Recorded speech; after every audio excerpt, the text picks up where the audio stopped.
listen to my candle really quick, look.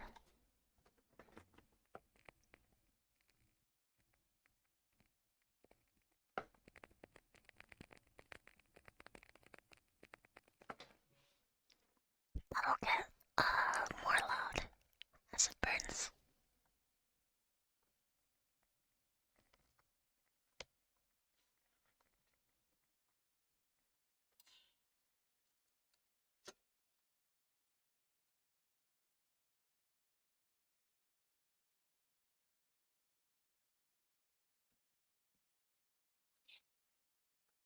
Sitting up.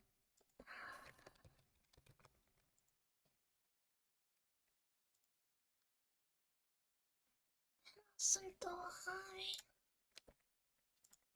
Welcome.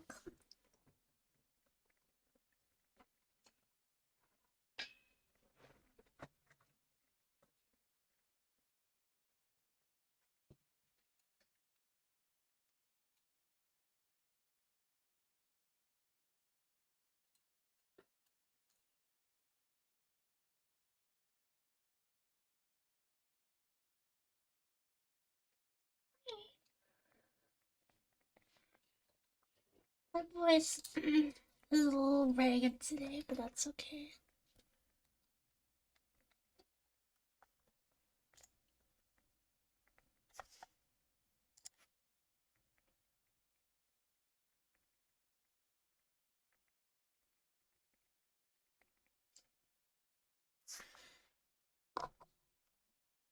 Okay, I'm here.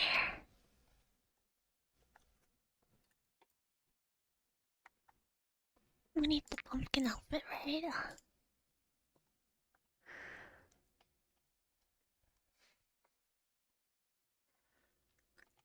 Pumpkin. Let's do blue.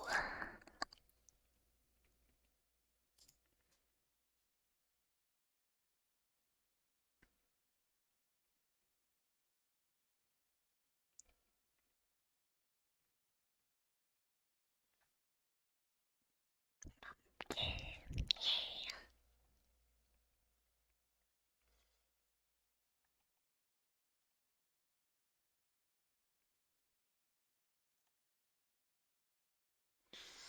Spooky.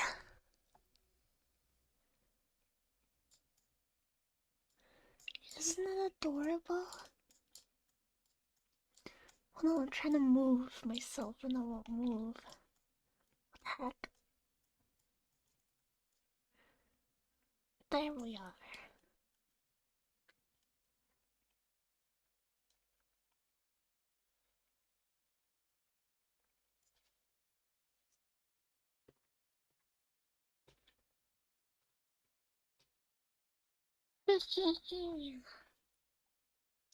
Alright. Are you all ready for the scary stories? Also, how did the candle pick up? Can you hear this? It's not audible.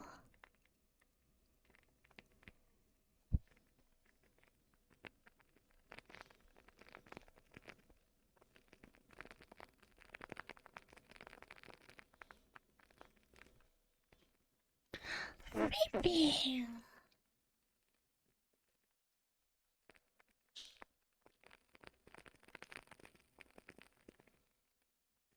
What do you think? Is that?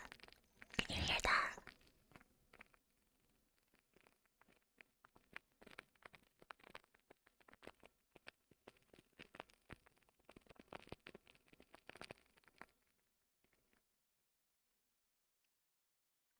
I'm not sure what that sounds like.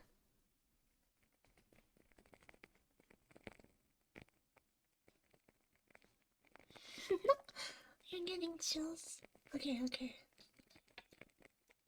That's a good effect. Good.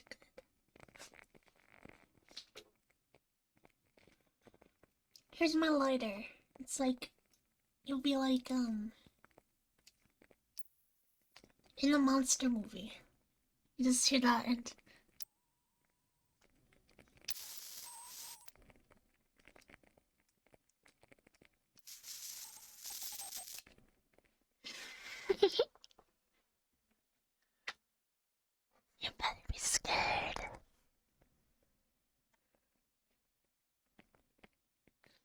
problem, no problem.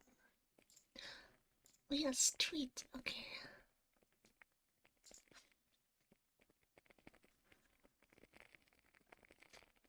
So,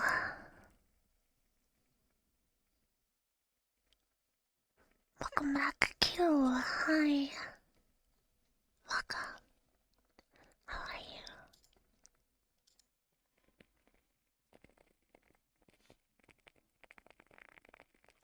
you? Why am I so adorable?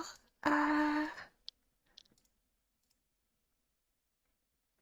Good question.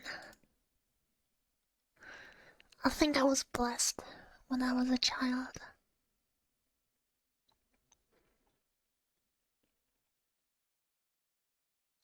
You're learning great. I have no idea what that is. When is he right now adorable? Never. Yeah, let me just put you down to tweet. You're in between my thighs right now. So, lucky you.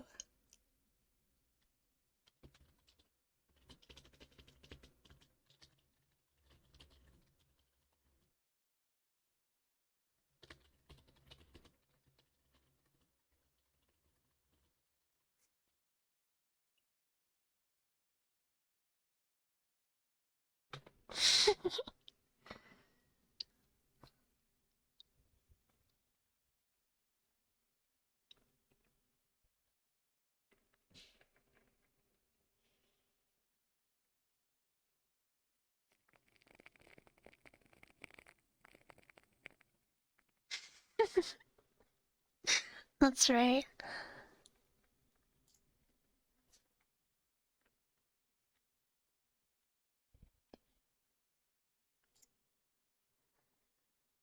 Okay, I tweeted.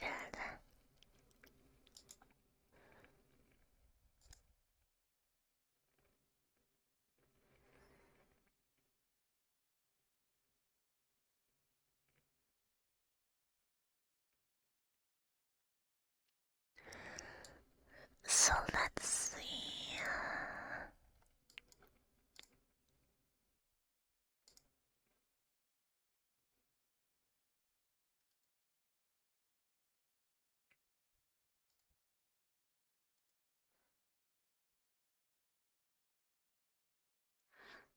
I'm gonna get the. Do you guys want the stories on screen or is it okay just me reading them? You need a pen to line down. You need a bullet transfusion. Uh oh, I have too much power. Better be careful.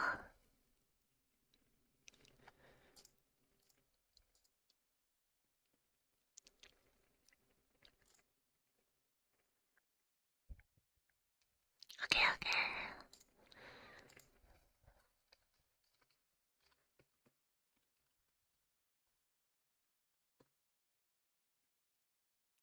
Get the stories up.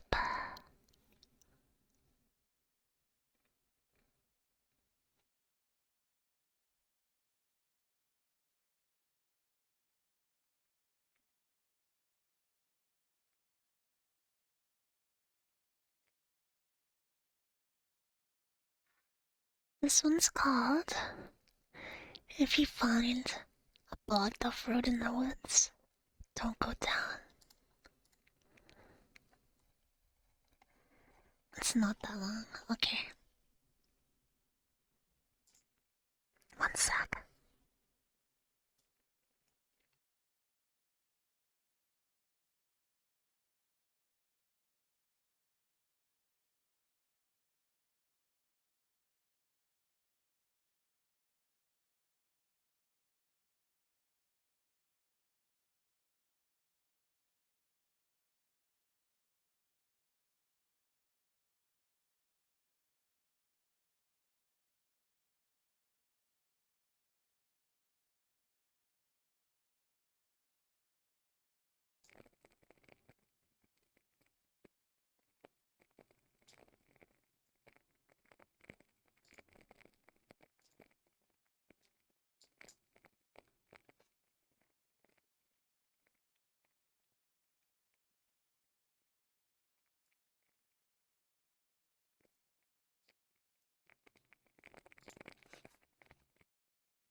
Okay, I'm not gonna put the title. Wait to need a background. Let me see. Oh, how do he? There it is.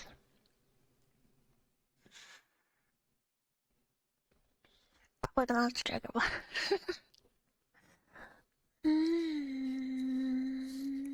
You're going back in the thighs, one sec. There you are. Locked. In place.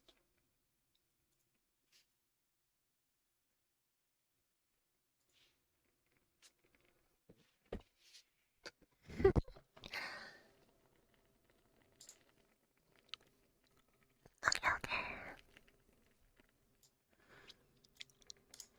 Let me get this here. This here. My microphone here.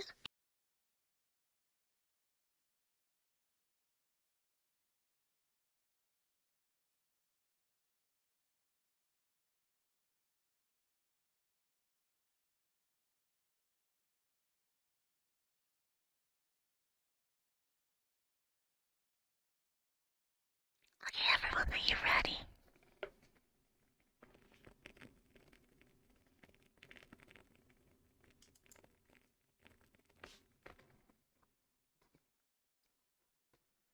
Do you guys like the candle, by the way, or should I just blow it out?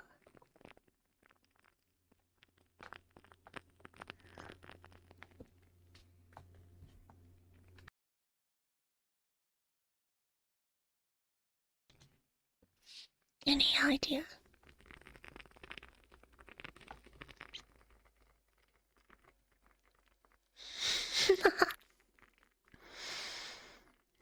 Yep, I don't blame you. I like the sound of the wooden wick. Okay, I'm gonna read.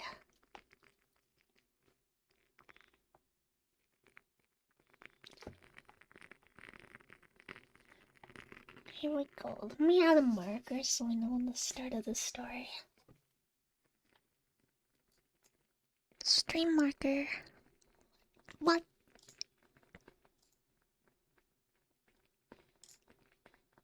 Okay, never mind. Stream markers aren't working. Okay, here we go. It was getting near Halloween, and me and my buddy wanted to scare our girlfriends or find a good makeout spot in the woods. We were seniors in high school, and all still lived at home. You're spooked. Rawr. I'm very spooky. Brother Darkness, I lull them to sleep. Okay. We were seniors in high school and all lived at home. So we had to find ways we had to find ways to smooch. My buddy said he found the perfect place, but we needed bolt cutters. My dad had some, so that Friday night I swapped them from our garage, and the four of us set out for Old Hageman's Road. No one lived off that old dirt road, which had ran through the woods connecting to other roads. These roads themselves didn't get much traffic, but Old Hageman's Road got none. All because it was blocked off on both ends by fence-style gates which were locked with chains and padlocks. Right on the gates were warning signs that read, "Do not enter, by order of the Howard County Sheriff's Office." I roared again. Your life is complete. Okay, hold on. Let me give you one more. Let me give you one more.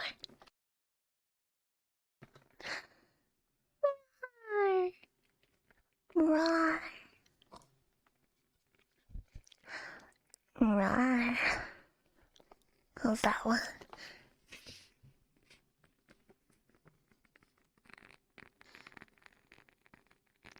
We pulled up to this. We pulled up to the southern entrance, and my friend got out and cut the chain with bolt cutters and opened the gate. I drove the car in past the gate, which he shut behind us. He got back in the car and told us all that they had closed the road off about 20 years earlier, but no one knows why. He said there were rumors that people had died back there. And even the cops won't drive down it.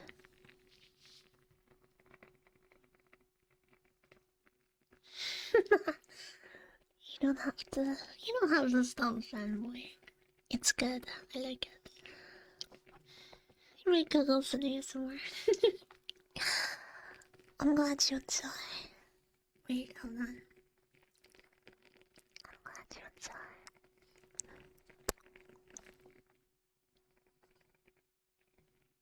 enjoy. Wow, that's so cute. Thank you. Let me drink my tea really quick.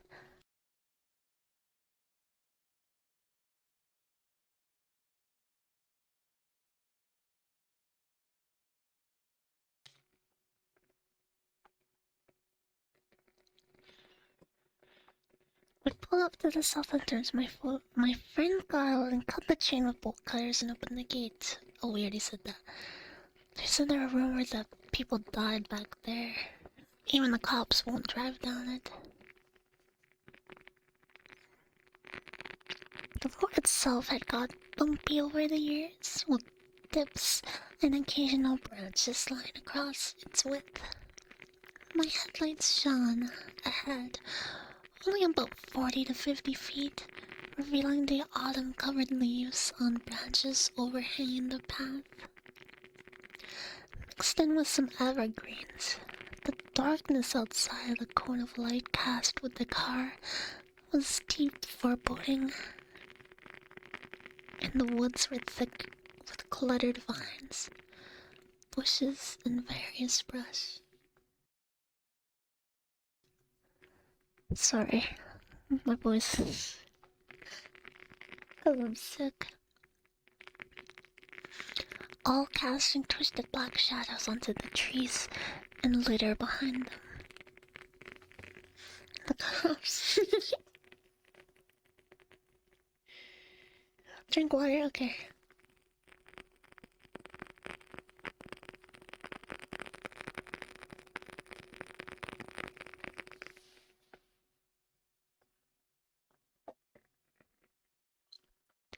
Let's see how it sounds in ASMR.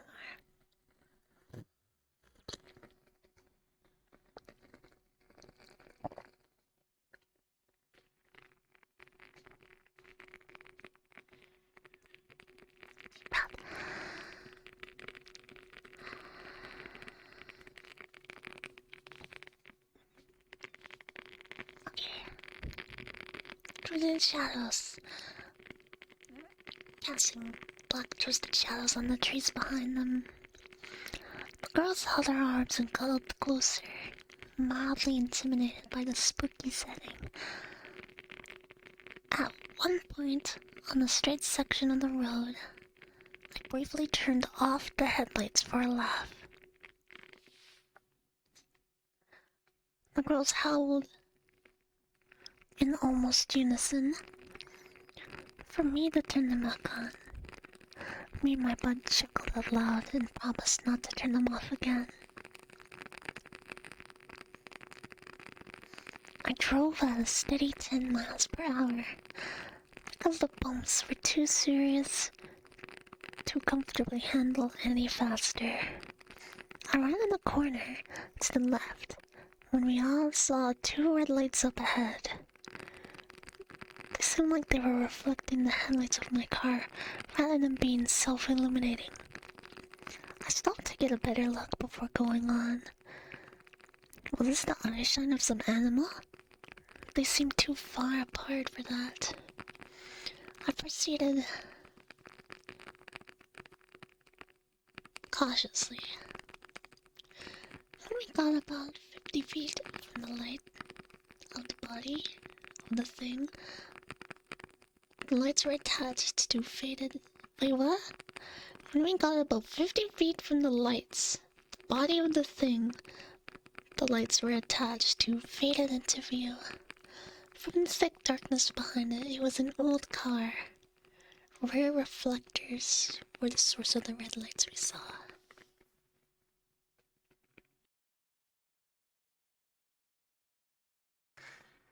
It was a dark blue sedan, with its paint chipping off, and a good bit of rust. And lots of leaves on its trunk and roof. Rear windows were covered in dust. And as I steered to the left side of the road to go down and to go around it, we could see that. So weird. Let me reread that. The rear windows were covered in dust, and as I steered to the left side of the road going around it, we could see that so were the windows to the doors. But we all noticed that the driver's window was down about halfway.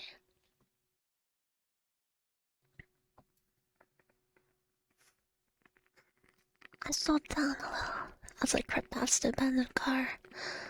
Looking over, the interior couldn't be seen through the dust-caked windows.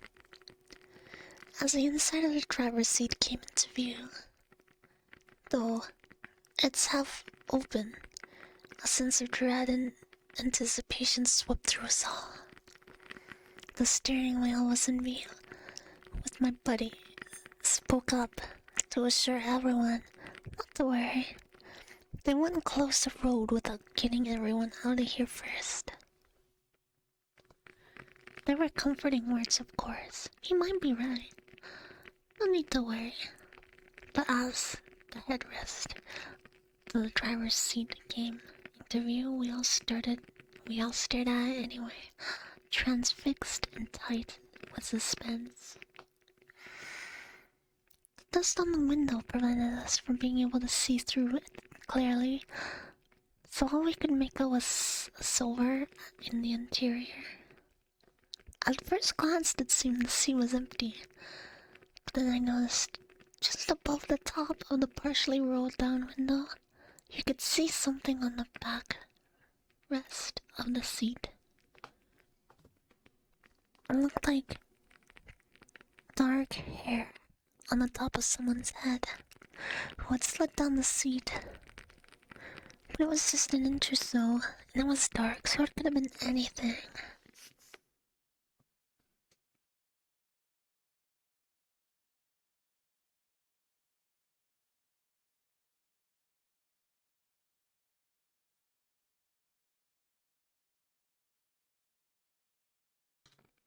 One of the girls asked if that was a person. No one answered her, because we weren't sure. I had come to a complete stop, so we could look at it a little longer to try and figure it out. Out of habit, I glanced in my driver's side rearview mirror and noticed the dim glow of the brake lights on the brush to the side of the road.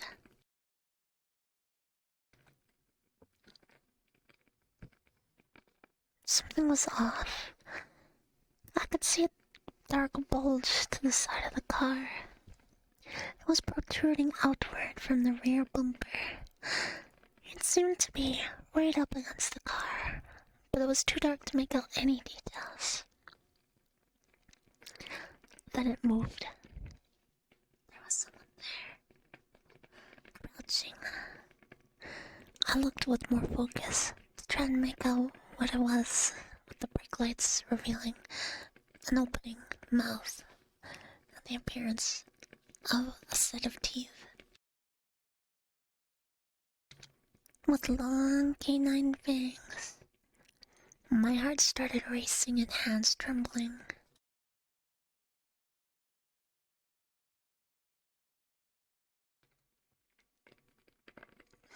I started to move forward to get past the car, saying nothing.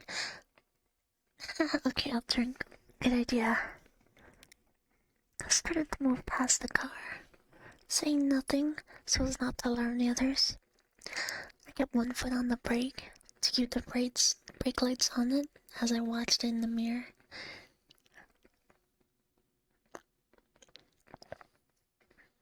As I pulled forward, it stood up. Its body was wide and thick. It stood on two legs and was humanoid in its basic structure. It had large hands with a thick claws at the end of each finger. It was covered in hair except for its chest, which was reminiscent of a gorilla's chest. Its head was exactly like the head of a bison, only with thick fangs. It was angry, and an angry grimace on its face. It even had a small, thick horn. Okay, so let me get a picture of this.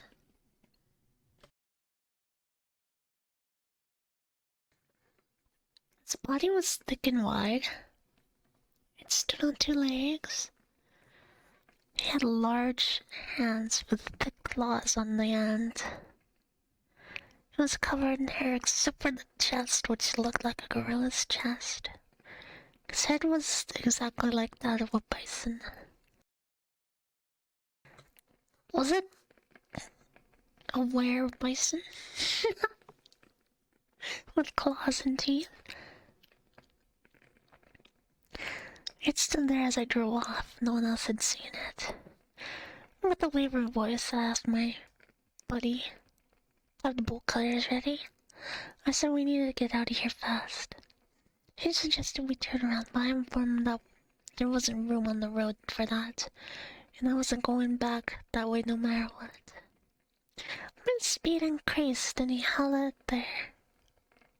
My speed increased and I increased my speed and held it there even though the bumps were making the passengers angry. My buddy could tell something was wrong. He asked me if I saw something else besides the possible man in the car. I replied only to tell him to have the bolt cutters ready, and to work as fast as he could when we got to the north gate. Yeah, Wendigo, it could have meant to. They did, that's true. Do you want me to Google it really quick? Here, I'll hold on.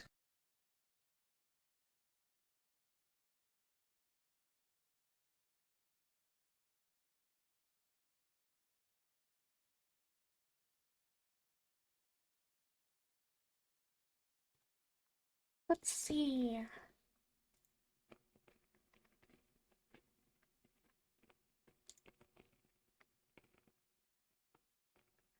It seems like...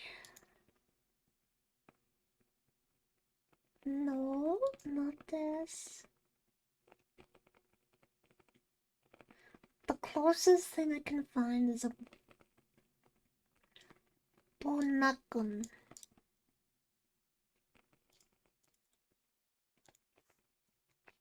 Bonakun.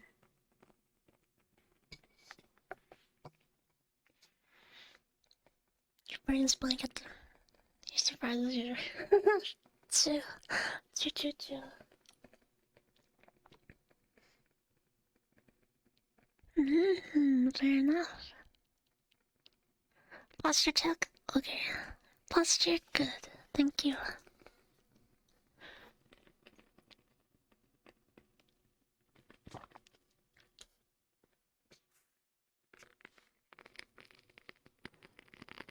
Okay, let's see.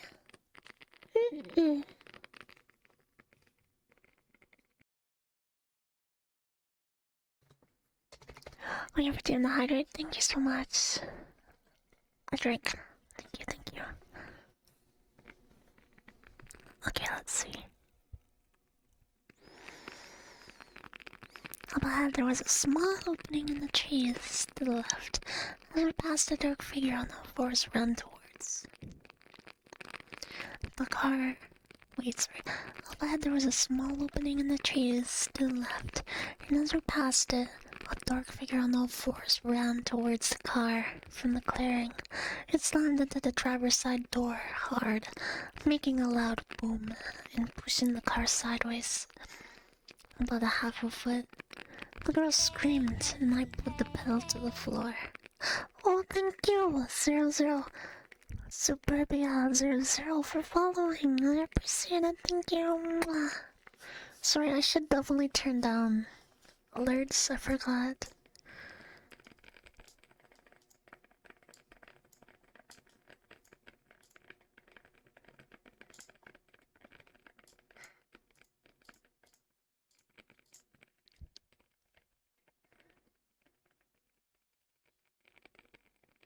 Yeah, blame me. It's true. This is my fault. Okay, let's see.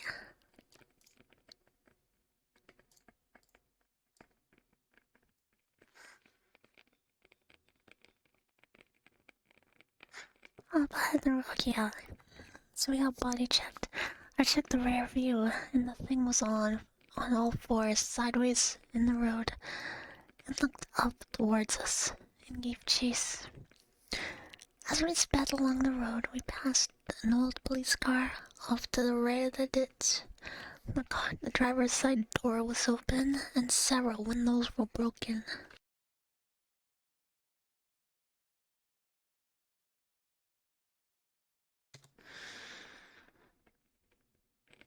Around the next bend in the road, there was an old station wagon.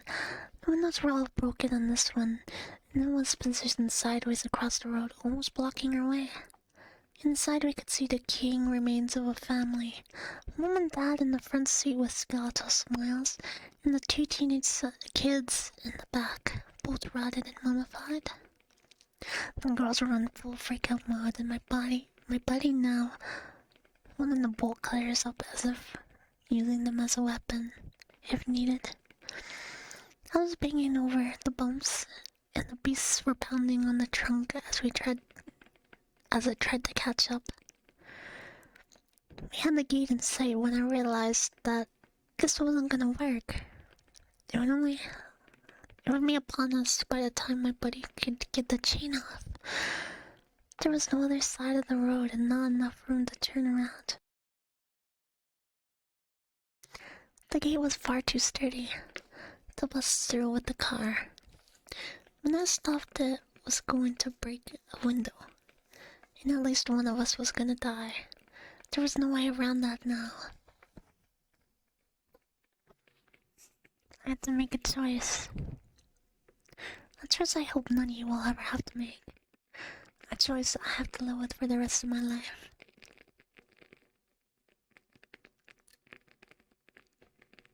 So what choice did he make? Later, a man in a black suit would show up at the sheriff's office, and I'd be released. No sign of having been arrested could be found on my public record. I had to sign a paper preventing me from talking about what happened for the rest of my life, or face up to 10 years in prison and a $10,000 fine. I don't think the fine. A $10,000 fine is nothing compared to 10 years in prison.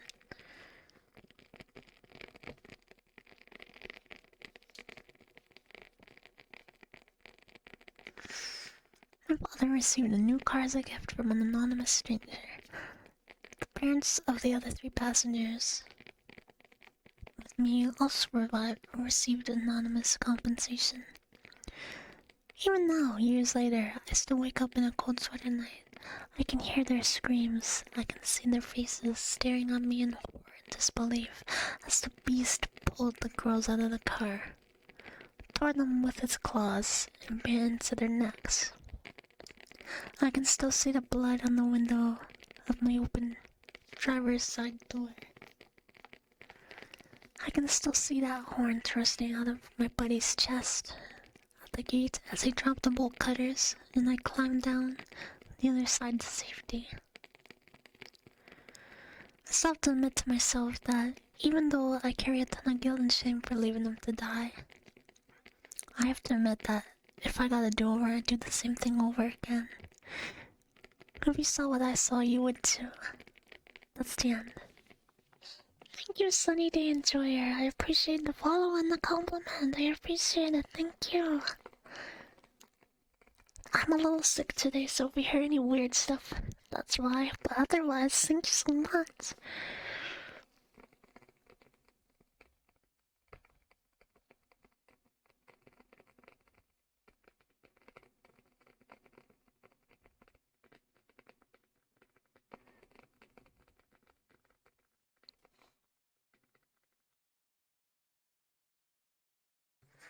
Hi, hi.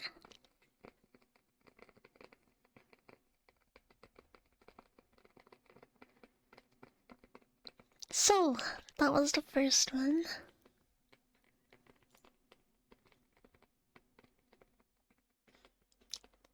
If you can understand the ending because it was a little confusing, they explained in the comments. Basically, they jumped out of the car and over the barrier while everyone else was scrambling to get out of the car.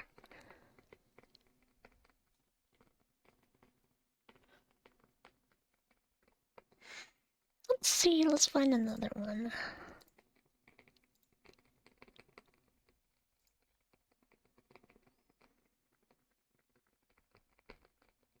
Oh, this one sounds cool.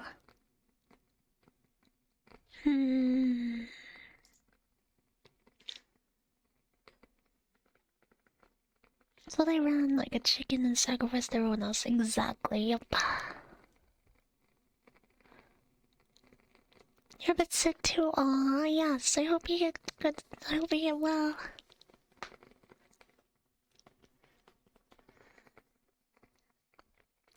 Sick people stick together and get better faster.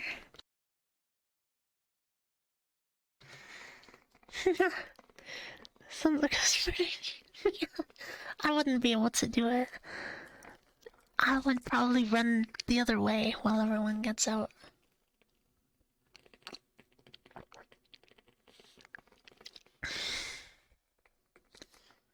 Tea's nice.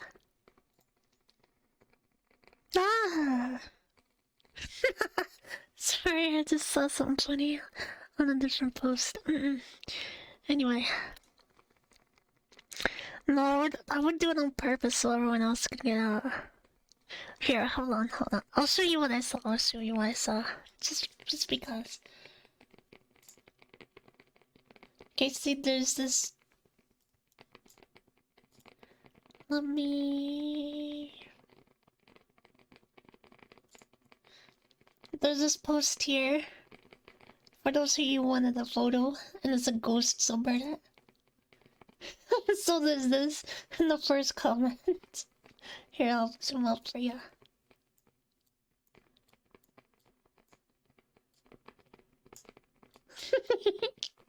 I brewed up.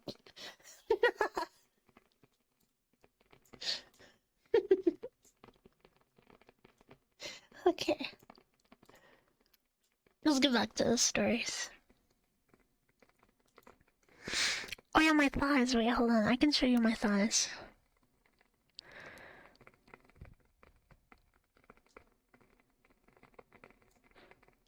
Bam! Thighs. Yeah.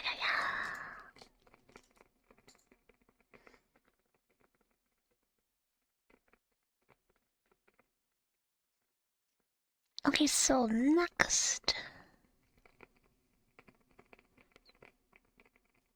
Next story. It's called Blink. Did any of you blink when I said blink?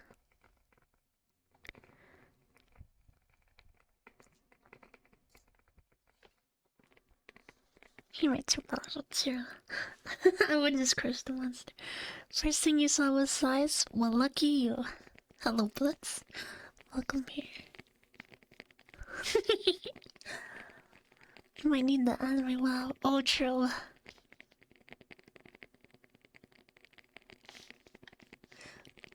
Right. Yeah, I'll have to find a new thing to do sound alerts with. I did turn them down this stream. Here, I'll play them for you. For free. Yes, welcome in. An opening blitz.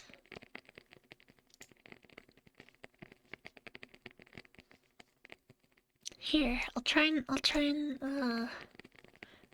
sync them up. Where's the WoW?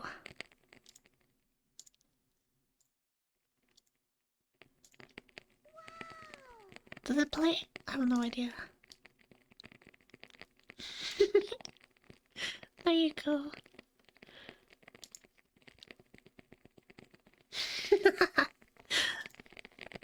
That's for you. Also, you're gonna get a free this.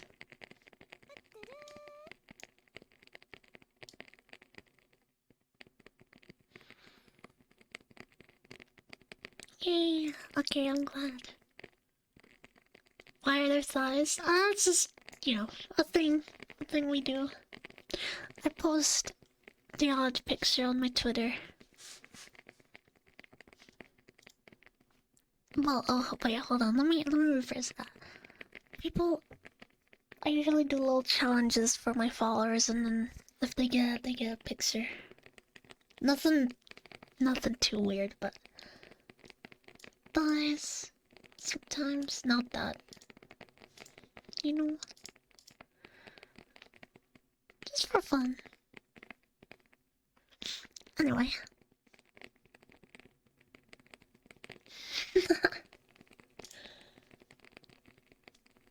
I do have a cosplay on the way. Hu Tao cosplay. And, oh, the bunny. The bunny. Okay. This one is called Blink.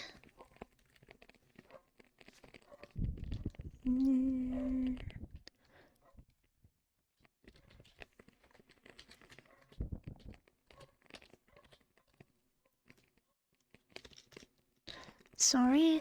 Story. Blink.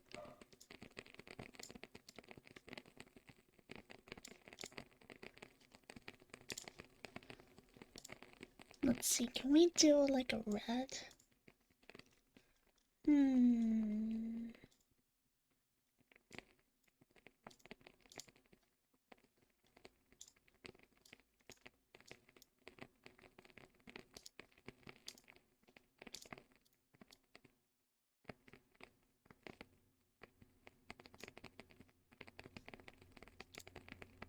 That might be okay. Okay.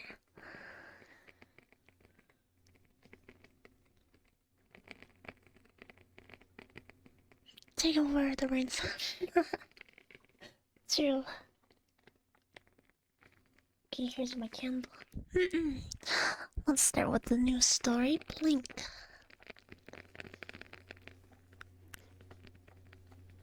Sorry, my mouth might not track too well today because the microphone's in the way. But here we go. Have you ever paid attention to how the toys blink in Toy Story? They kind of blink one eye at a time. It's called offset blinking, and according to Google, it's used in cinema to signify an out-of-place character. I don't think I can ever watch another Pixar movie again. Hold on. We have to test this now.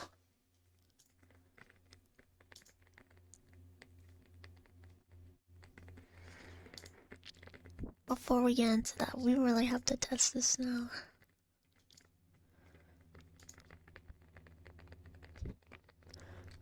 Toy Story. Did they really blink one at a time? The blinking. Hold on. Wait, the full movie's just on YouTube? Double prizes! Don't you get it? First comes the toy commercial, then that toy is right here in Andy's room! Oh, look! A commercial for a new dinosaur toy. Hey, it glows in the dark. Mayday! Mayday! Come in. Okay, let's watch them blink. Do they blink one at a time?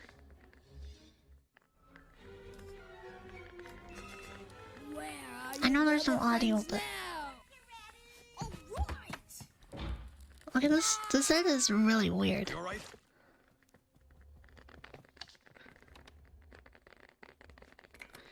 just wanna see them blinking.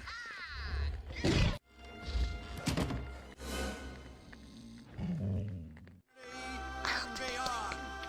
don't blink one at a time. They lied, whatever. Let's just go with it. Okay. Have you ever paid attention to how the toys blink in Toy Story? They blink one at a time. It's called offset blinking, and according to Google, it's used in cinema to signify an out-of-place character. I don't think I'll ever be able to watch a Pixar movie again. That's the setup. Hello, Pepperbox. Hi. Welcome. You were tested. You tested every time. Where's Chicken? Thank you for the lurk. I salute. Okay. It was my uncle who was, in quotes, taken first. He'd been living with us for a while. Just till he gets back on his feet, my mother always said. Or he had trouble walking sometimes. It was a little hard to understand when he spoke. Dad stopped keeping a six-pack in his garage mini-fridge after Uncle Jack moved in. He might have been gone for months before we noticed. Maybe it wasn't Uncle Jack that moved in the first place. All that I know is, about 6 months in, strange stuff started happening. You fail the test every time? One day you'll graduate. But not for a long time.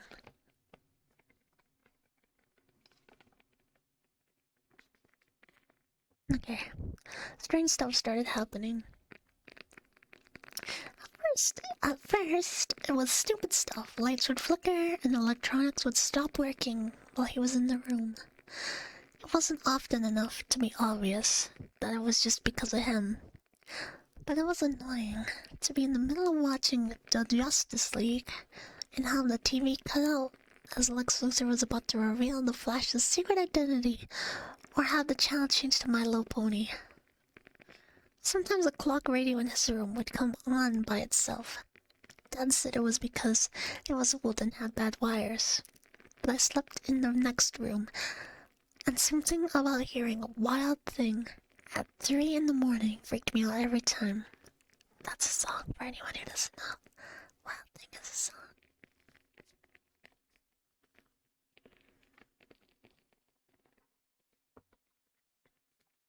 If passing means losing, he may die. Fair. Okay. It wasn't just plugged-in electronics that were faulty either. One time I used a calculator to do my math homework. I was never good at division. And when I brought it in the next day, Miss Black said all the answers were wrong. Maybe he just sucks at division, he literally said. Hello, Koradan. Hi. How are you? How you been? Wait, hold on. How you been? I hope all is well.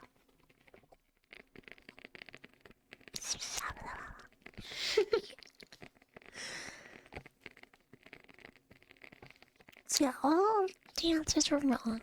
I wanted to tell her, but they couldn't be. That would mean telling her I cheated. What? Is using a calculator cheating?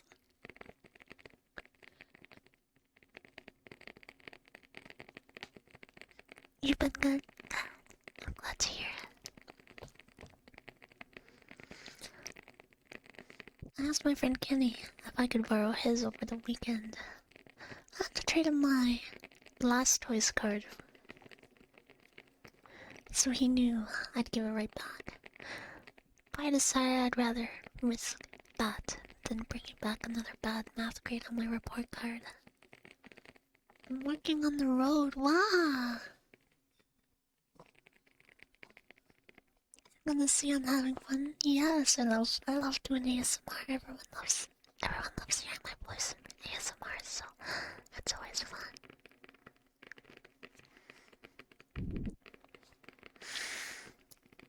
It was my mom that started having trouble sleeping first.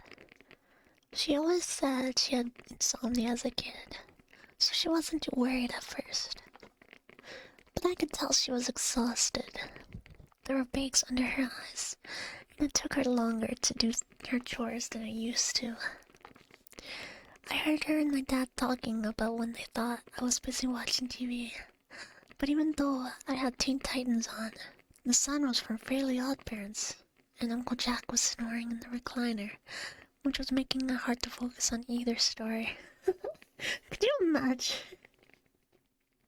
You're trying to watch Teen Titans, and it's like, I wished for... I don't know what Fairly Odd Parents wished for.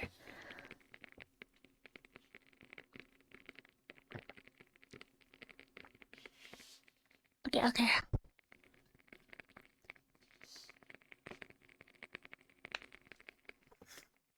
You do think it's cute when you can only... Are you all the cats? Come here, kitty. Kitty.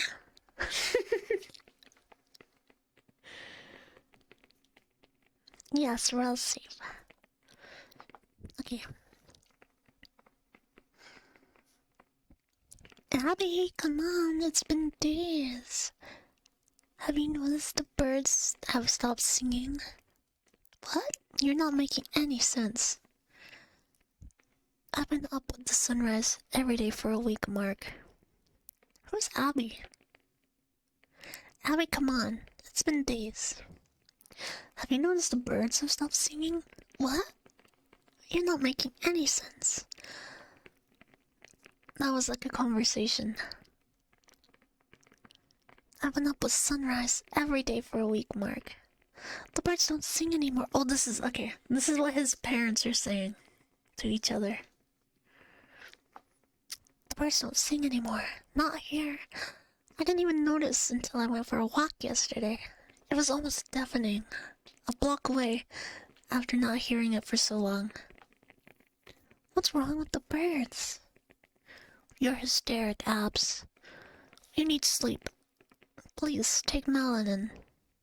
Melatonin. Or Benadryl. Or something tonight. Your body is wearing out.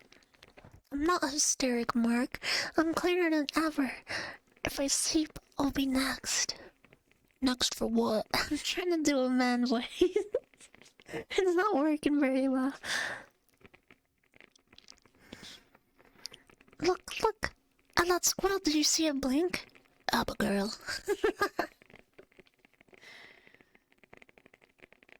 You know they're probably in the divorce, right? I hadn't even noticed my sister sit down next to me. Her fingers scratched at where her eyebrows should have been. What? Why does she have no eyebrows? Vainly looking up. Sorry, that was a yawn. I hadn't even noticed my sister sit down next to me. Her fingers scratched at where her eyebrows should have been. Vainly looking for purchase in the form of any hair she might have missed during her own insomnia-fueled pulling session. So she pulled her eyebrows out. You make it go, oh, I'm glad you enjoy. Okay. What? Mom and Dad's mad that Uncle Jack is here. And they've been fighting a lot. Is that why you've been pulling again? Her hand quickly covered her missing eyebrows. Is it that obvious? You might want to look in the mirror. Cover it up before Dad sees you. F word. I'm not gonna say it. She moved toward the bathroom as quickly as possible, probably glad that her parents were too focused on their own problems to notice her. I could have told on her for cursing, but Uncle Jack had just woken up, and he rolled his eyes and stumbled out of the room. Robin revealed that he had been Red X the entire time. I had more important things to worry about. That's from Teen Titans, by the way. It was a week later that Dad started acting funny. It wasn't unusual for him to come home late, acting like Uncle Jack. But then, He waited there. He walked in at 4 p.m., way sooner than he should have been off work, holding onto the door frame to steady himself. I got scared. At the time, I thought it was because he was drunk, and Dad wasn't always the nicest when he was being drinking. There was something off about this fear, something primal. He stumbled into the living room and sat down, opposite of Uncle Jack. The TV was playing pure static, but they both seemed completely enthralled. I was so confused. Dad and Uncle Jack were never in the same room together. Dad couldn't even stand him.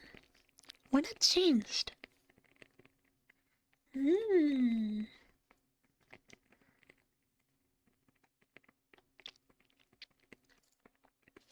was about to go to change the channel when I was about to go in and change the channel when I was pulled back so quickly that I would have fallen on my butt if Mom hadn't pulled me against her.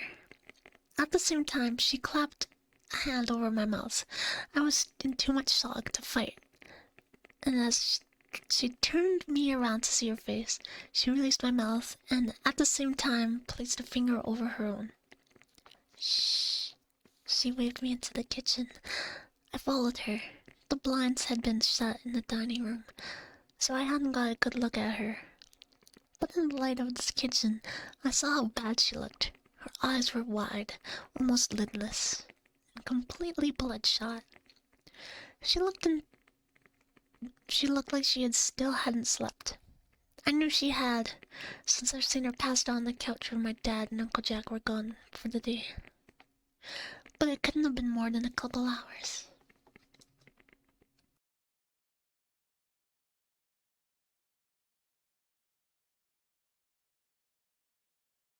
Sorry, I yawned again.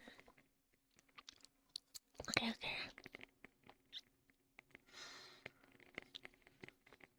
They can only get you if you notice, she hissed. Mom, are you okay? Don't notice them, she whispered. Her whisper was somehow even more unnerving that time. Nothing is wrong. Everything is normal. It's the birds. They're infecting us. They're going to get us all. No one is safe. But you don't notice. You can't notice. Nothing can happen if you don't notice. Mom, have you slept at all? Dad said. Oh, Mom, have you slept at all? Dad said. He's one of them now. You can't sleep. He noticed. Everything is fine. She wasn't making any sense, and she hadn't blinked once in the time we'd been standing in the kitchen. I was more worried about her than I was the odd behavior of my dad and Uncle Jack, who were still... I couldn't hear the TV anymore. What you doing there, Mikey? I whirled around. My dad and Uncle Jack were standing behind me. They blinked in unison, but something was wrong. I couldn't quite place it. They were both standing straight now. They didn't seem drunk anymore. They seemed... different. I might make you fall asleep with my voice. That's fine. That's a compliment, I think. If you need to sleep, go ahead. Just enjoy the vibes. Fear rose in me again.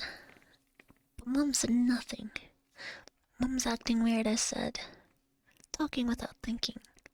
I don't think she slept. I was trying to... Yes, Abigail. You should sleep. Oh, thank you and Ebony Blitz. Thank you so much for the follow. I appreciate it. I'm okay, Mark, thank you. I was just telling Mikey he should listen to the birds. They sound so beautiful today, don't they? My dad cocked his head. Yes, they do. They blinked again and my stomach turned. Is there something wrong with your eyes, Dad? No, Mikey. It's just an eyelash. I'm fine. There was a whisper from Uncle Jack, still standing behind him. I barely caught it. This was the whisper. It'll all be fine soon. My mom smiled. Oh. My wig. There we go. My mom smiled, and Dad and Uncle Jack smiled back.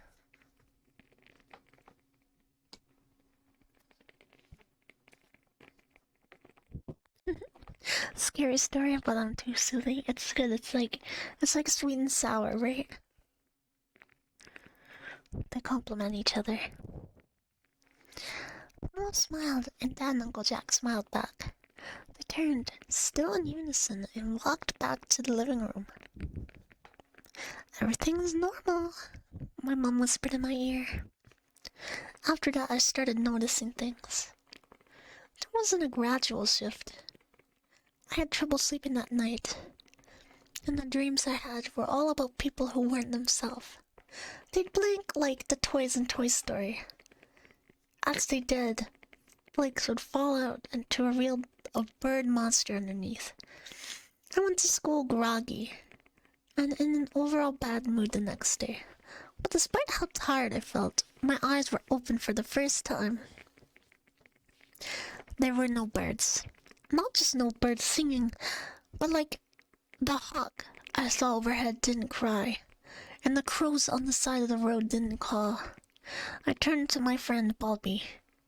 Hey man, what's up with the birds today? He paused as if to listen. They do sound cool, huh? I was about to tell him that he was nuts because the birds hadn't made a sound when he blinked. I caught it this time. My dreams had shown me that I was missing. His right eye was just a little behind his left eye, in the motion. I swallowed the bile rising from my throat and nodded. Yeah, man. Way cooler than normal. Sneaky.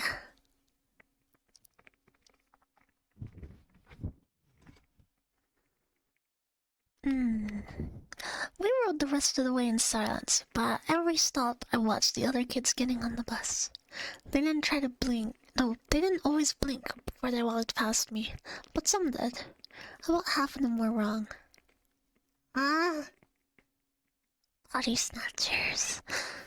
School was the same. Everyone acted normal, but there was no obvious sign that half my classmates had been taken over by whatever was happening.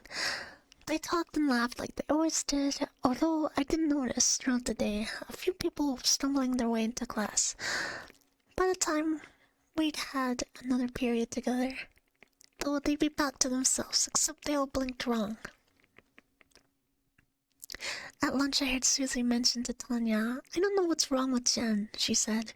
She's been saying she has eyelashes in her eye all day. I told her to go see the nurse, like, after 3 classes. It can't just be an eyelash. She probably has, like, a sty or something. But she just kept saying everything is fine.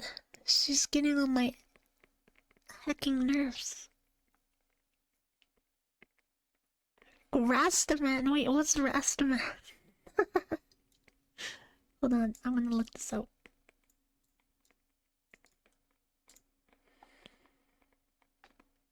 Hold on. Is Rastaman a horror thing?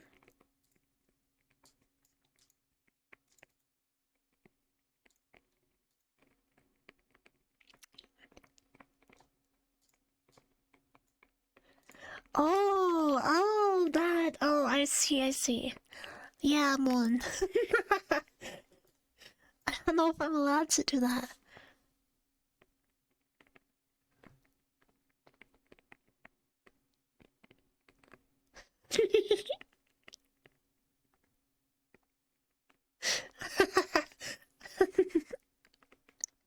Fair enough. Sillies. Me, right, meow. Sillies. You guys are great. Okay. I remember what my mom had said.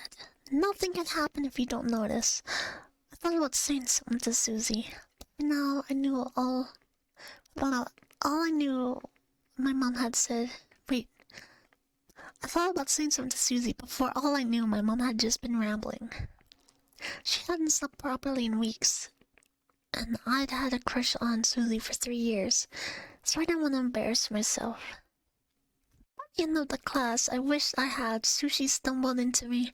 We both fell to the floor, much to the amusement of our peers. I'd probably be worried about the Mikey and Susie sitting in a tree jeers that would follow for the rest of the year if I wasn't so focused on her eyes. She blinked, and I can't quite explain how, but I knew it wasn't the same blink that... Oh, they like mistyped here. It wasn't the same blink that the others were doing. This time, as her left and right eye closed and reopened, it directed at me. They knew I knew. Sorry, Mikey.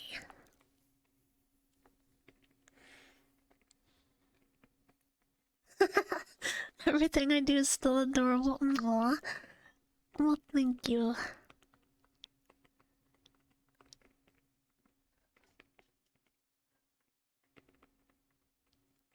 No problem, Susie. It happens all the time. I helped her gather her things, trying to pretend I didn't notice.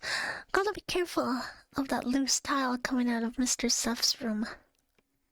Her laugh gave me chills. It was too genuine.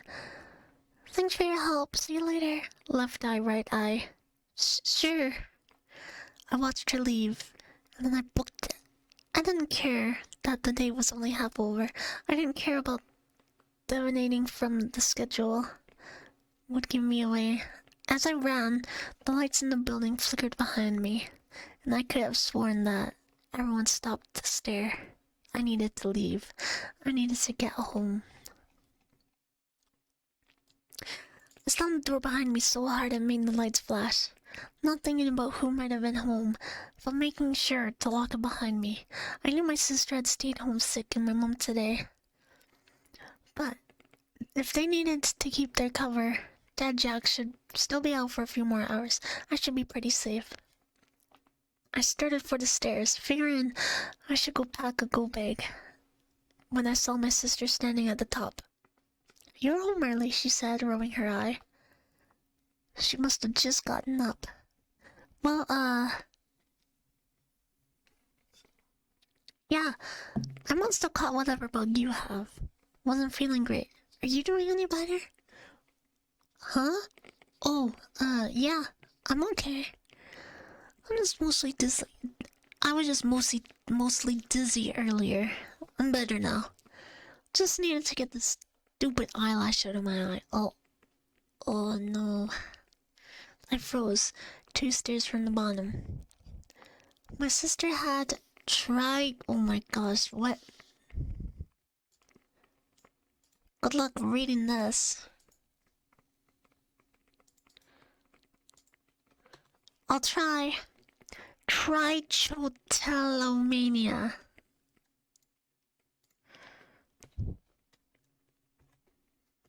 Let's see if we can get a pronunciation.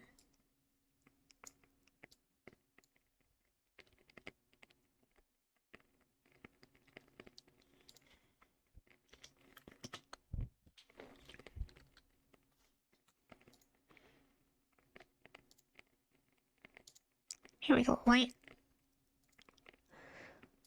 Trichotillomania. What? Wait. My headphones aren't on. I've been wearing my headphones this whole time and they're not even on. Okay. Trichotillomania. Trichotillomania. She had trichotillomania. It's a whole hair pulling disorder, and for her, stress and insomnia make it worse. It's been a big deal for years, and it's one of the main reasons she and my dad fight. That's why she never has eyebrows. Okay, interesting. It looks messed up, like in these pictures. What the heck? Stop pulling your hair out. I'm glad I don't do that.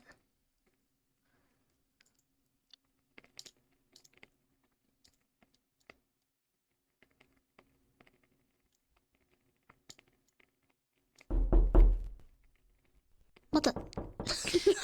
That was way too loud. Okay, okay.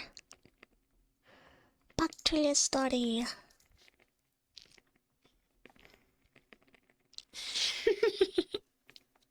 Sorry. I might have done it. Don't tell everyone. I might have done it. I might have done it. Okay, okay.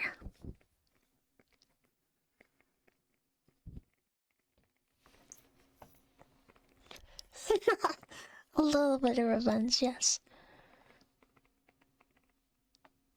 Okay, that's also why she's never had eyelashes since she was 9. Oh. She doesn't even have eyelashes. How could she get an eyelash in her eye? I just remembered. I left my backpack in the kitchen. I need to go grab that. Evil humor. Hold on, let me give you an ASMR evil laugh.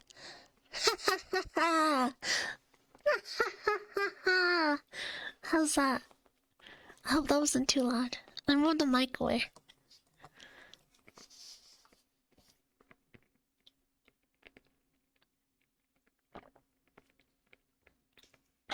Too good? Good. She cocked her head at me. She stopped rubbing her eye. Wild things started playing on the radio and every radio in the house. What's wrong, Mikey? She blinked. Left eye, right eye. You love it? Good. It's, nothing. I'm just not feeling too good, okay? That's all. She took a step towards me. Do you want to hear the birds again, Mikey? What? Do you want to hear the birds again? I was still searching for an answer. My mother appeared behind Liz with a knife. She plunged into my sister's back. Wow! Wow, dang. You make my heart sing. I don't know the rest of the song.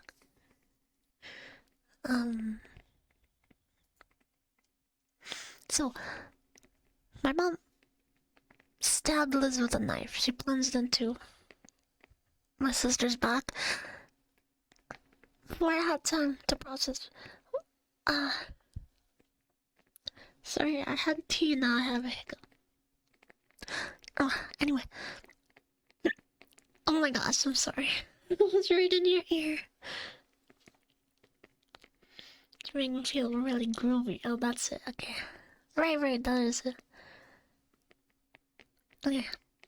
My sister turned to face her attacker and was met with a firm shove that sent her tumbling down the stairs. I let a sob as I watched her fall, even though I knew whatever that thing was, it wasn't my sister anymore. As the light left her eyes, the music faded out. Wow, that's really creepy.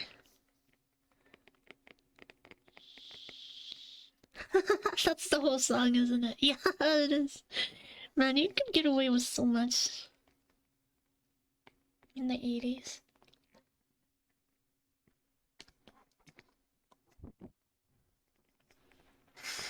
Okay, so sister's dead. The blood pooling at the base of the stairs was thicker, darker than any blood should be. It smelled sweet and it made me wanna vomit. Whatever had taken over my sister had guard facing me. Left eye half closed with the mouth wide open. I couldn't scream as I watched my mother. I couldn't scream as I watched my mother kill what used to be my sister. But when I looked at my mother again, I did. She looked even worse than she had when I left. But it wasn't the bags under her eyes or pale skin that got to me. As I followed the trail of blood up to her face, I could see that my mother no longer had eyelids. What? That's actually terrifying.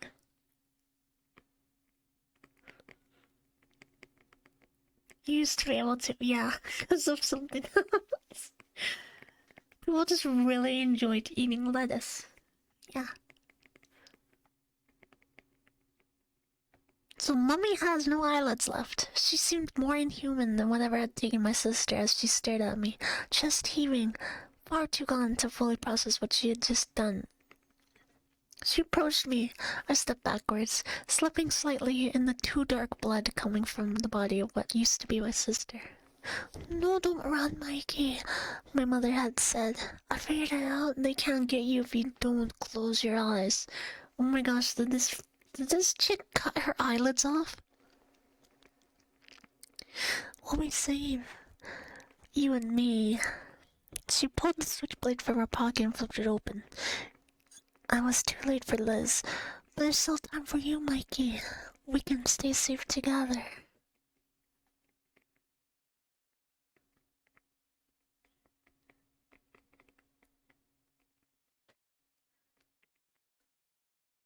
Yeah, she is nuts. I tried it, but I tried to run, but I tripped over my sister's body. My mother was on top of me before I knew what was happening. Shh. It's gonna be okay, baby. I've got you. She held my eyes closed with one hand, and I felt the knife press into the lid. I've got you. The pain was like nothing I've ever felt before. I'd never known what truly excruciating pain was like before that moment. I could feel everything. Wait, I could feel everything. It was so close to my brain that I could hear my skin being removed from my body. The sun will never leave me. I tried to fight her off, but my vision blurred by the blood pooling in my eye. And I was in shock. As she started on my left eye, I could feel myself passing out. The last thing I heard was the door busting open before everything went black.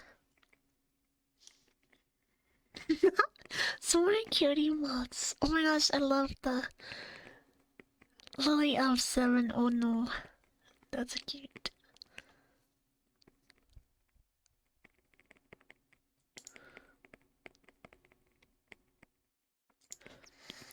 Okay, I woke up in the hospital room and they told me my mom had had a psychotic break, killed my sister, my dad, and my Uncle Jack. She'd seen the Alfred Hitchcock movie The Birds as a kid, and it really messed her up. She started seeing flashes of the movie once she closed her eyes, and the longer she went without sleeping, the worse it got. Eventually, she decided that the only way to keep herself safe was to make sure she never slept again. She thought she could save me by doing the same. When the police tried to take her into custody, she said she'd die before she became one of them, and stabbed herself in the throat with the same knife she'd been using to remove my eyelids. Oh my. Apparently they got to me fast enough to save my eyelids. I don't know much about the medical stuff works, but when I woke, I had bandages on my face and they told me it would hurt for a while. But I would regain almost normal blinking function. What do you mean almost normal? What do you mean almost normal? Almost normal blinking. Oh, that wiggly friend. Oh my god, that's so cute. A ghosty?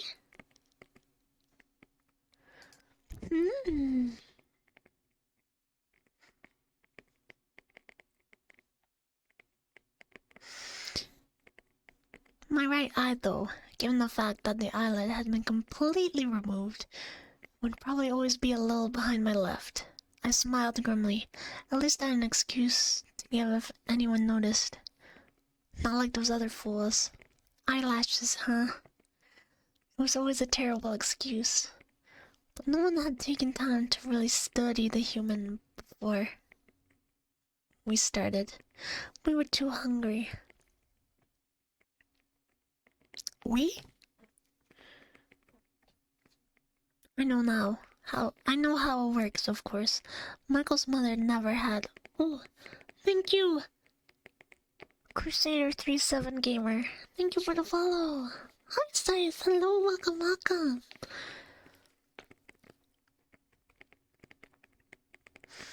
I know how it works now, of course. Michael's mother never had all of the right. But who can keep things straight when you're running off so little sleep? It would do me any good to tell you the details anyway. It would ruin your fun. But we're out there, and you know about us. That's what matters. Keep an eye out. Watch your family, your friends. Pay attention to how they blink. It's a subtle difference. But who knows? Maybe you'll get a head start. But maybe... What? But we'll get you all eventually. You'll know we're there when the birds stop singing. Whoa, that's so creepy.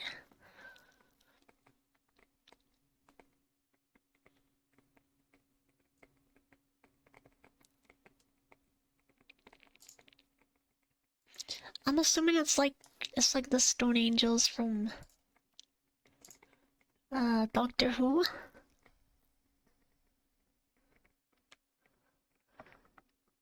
Oh, that's a creepy story. Hold on, I need to adjust. Why?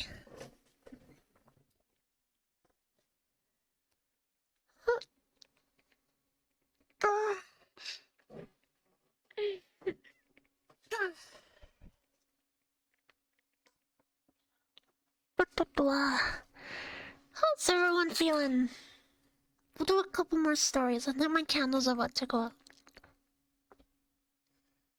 I'll just blow it out. I don't know. I don't know if the candle was adding anything. What do you think? It sounded nice for me. I don't know if it picked up. Oh, the Peking Life one is so creepy. Ah, my hand's getting sore because I'm holding this heavy mic.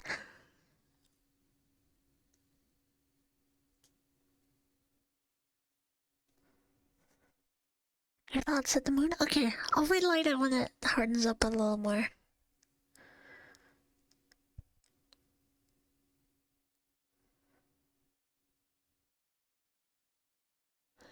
Okay.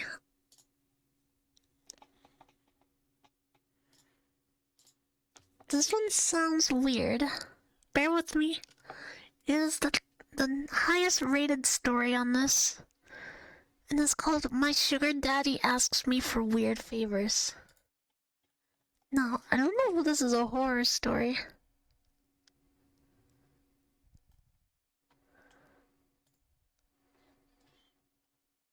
So I think I'll read this one first. Hold on.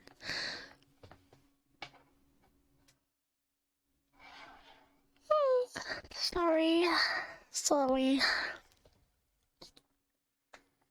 Oh, my wrist. I wish I had a stand for this thing. It sounds like a trap. It definitely sounds like a trap, yeah. Okay, this one's called... Wait, serious? Is this serious?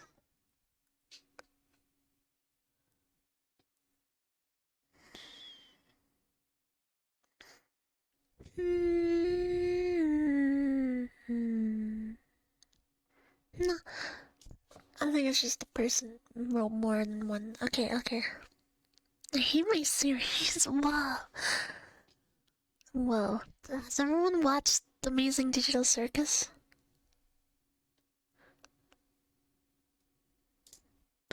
I think I'll put, my witch hat on.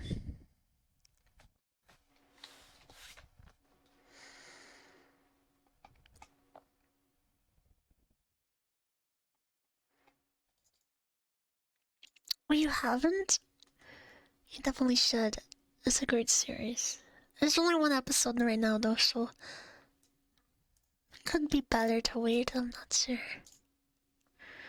Hold on.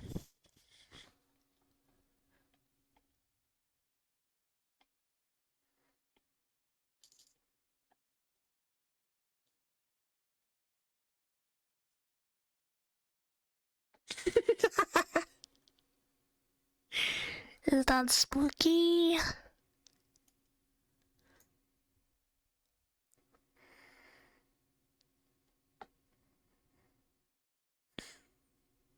Hold on, let me...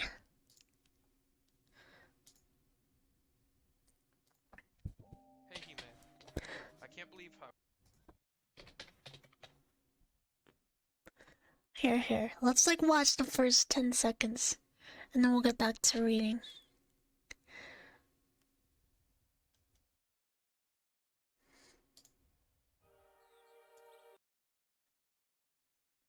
Now, is anything capturing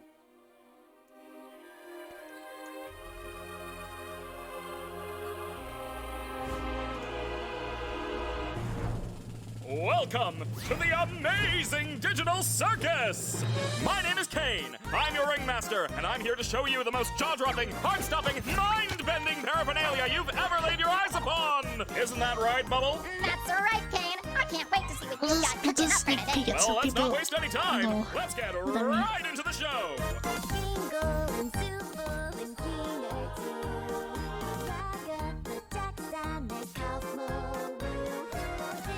Day after day after day after day we fly past the moon and the sun and we don't know why. There's Pomni.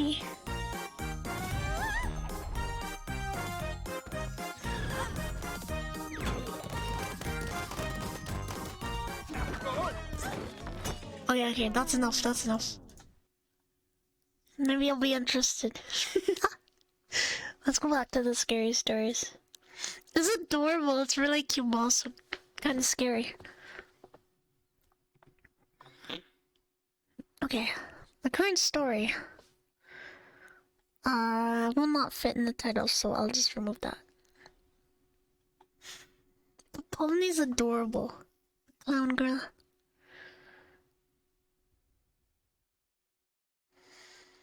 Okay, so this one's called My Job is Watching a Woman Trapped in a Room. Which I guess is kind of your guys', well, not your job, but you know what I mean. I have a Discord night. Oh yes, definitely. Yeah. Ooh, when would be a good Discord night for you all? Sorry, we're doing this live. How about Thursday? Maybe I'll pay for this. I wish I could pay you for this. Maybe one day. You'll be down to see it? Let's see, like, Thursday? You're off Friday? Oh, Thursday. I spelled that wrong because I'm typing with one hand. At like 6 p.m.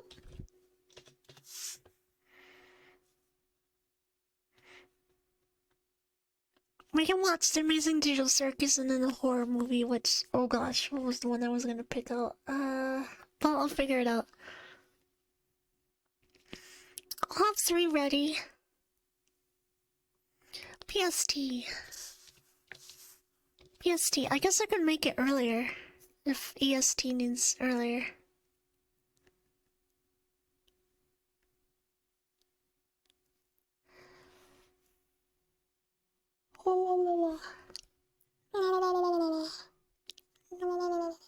Either day you'll be there? Okay, good. Yeah, I can't wait. Get a snack ready. We'll do it Thursday. That's perfect for you. Good. I'll probably do 2 Discord nights, one for North America, one for Europe. Just to give everyone in Europe a try too. Alrighty. So, let's soft confirm that. And let's get back into the story. Mine is great. Yes, exactly. Alright.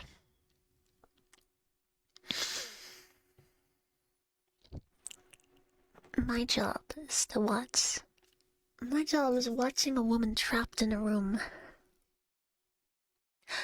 3 years ago, I was looking for a local job in the classifieds online when one of the ads caught my eye. Not because of what it said, but because it said so little. Must I remember, the ad just read, "Job available, good pay, no benefits, discretion required." And then it listed an email address, and that was all. At the time, I was managing a music store, but I had already started hearing rumors we would be shutting down within the year, and the likelihood of a transfer over to another store was basically none. I had been morally is that even a word? Morosely Sorry, I have dyslexia a little bit. Usually it's for writing, but... Oh, moral soul. What? Let's just move past that. I've been mostly looking for job listings for the last few days, but this was the first one that stood out. If only because I was bored and it was weird. So I sent an email. About half an hour later, I had a response telling me to go to a particular office building in an upscale part of the city at a particular time for my screening. I went there, and after waiting for a few minutes in the lobby, I was taken to the office where I was given a series of forms and questionnaires to fill out. They collected them and told me they would be in touch. I had almost forgotten about the whole thing until a month later. I got a call saying I had moved on to the second stage of the hiring process, and was again given an address and time. And when I arrived, this time it was a different nice office in the park 20 miles away from the first one, I was met by a man who introduced himself as Mr. Solomon. He escorted me to a large room that contained a chair and a desk. On the desk there were 2 large monitors, a keyboard and mouse, and a bolted down metal box with 2 oversized buttons on it. One red and one green. He told me this room was a mall for the place I would be working in if I took the job. He described the job as follows. I would be working 7 shifts of 6 hours every week. That's a lot of work. My job would be simple. I would arrive at work 10 minutes early and enter the outer arena. That was like a locker room. I would have my own personal locker. I would store all my belongings in that locker and change into the provided work clothes. I was never under any circumstances to carry any items of my own into the surveillance room. I was never under any circumstances to take any items from the surveillance room with me. As for what I was to do in the surveillance room, I was told that the monitor on my left would constantly show a live stream from a high-definition camera in a remote location. My job was to simply watch the camera. Once an hour, I would get onto the computer attached to the right monitor and enter a brief log describing anything interesting that occurred in the last hour. I would have no pens, no paper, no pencils. I should never try to take any kind of written notes out of work. As for the green and red buttons, the red button was only to be used if there was an emergency. This meant something on the video or in my workplace that required outside help. The green button was to be hit if I saw something on the video feed that was particularly noteworthy. It would tell the other people somewhere that, at least in my opinion, something interesting was going to happen. Or was going on. Solomon stressed that while I was never given discretion on when to use this button, I should err on the side of only using it if something was of real significance. He pointed out that the camera on the ceiling of the room we were in. He said the real room would be the same. My work would be observed, and other people were watching the room on the video feed as well. He said that I was only a redundancy in case the other systems failed. Then he smirked and asked if I knew what he meant by redundancy. I nodded, trying not to show my irritation. I don't talk that good to people, so sometimes they think I'm dumb. That's okay. Let them think that. I'll be paid soon enough. The pay was good. $35 an hour. What the heck let me do this job? This worried me. I was already thinking this was some kind of psych experiment or secret government job, which I was okay with. with that kind of money to sit and watch a screen? My mom always told me that if something seems too good to be true, it probably is. And this was seeming too good to be true. Let me relight the candle. It's hardened up.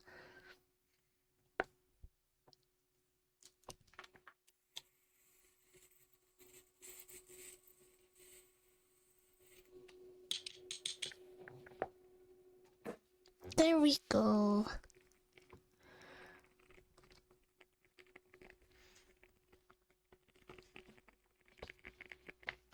Drink water? Okay, good idea. One sec. Let me turn the mic. Hello, I'm in your other ear now.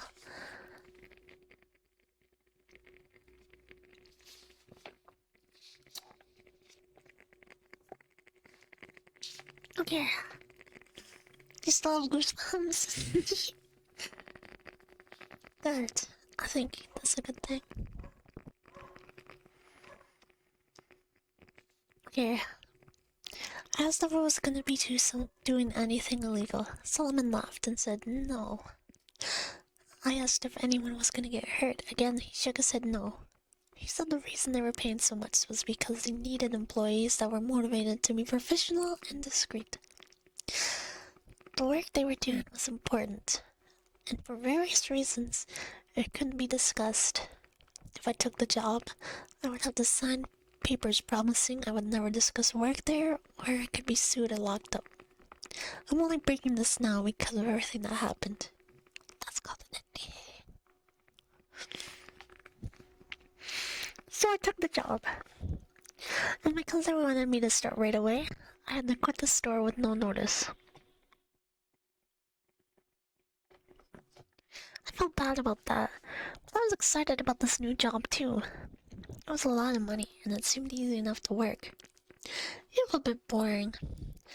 I was nervous that there was something more to it. But I told myself I would just have to see. No point in checking out and wasting a good chance because I let my imagination go crazy.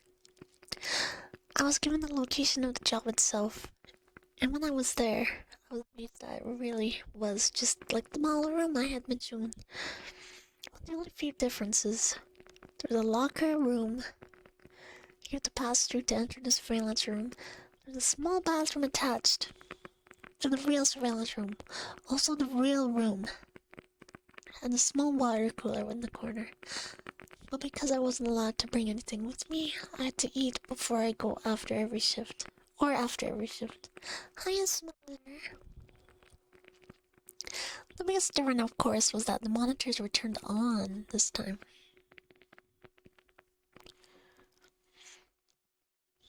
By the way, we're doing Discord night Thursday at 6 p.m. PST.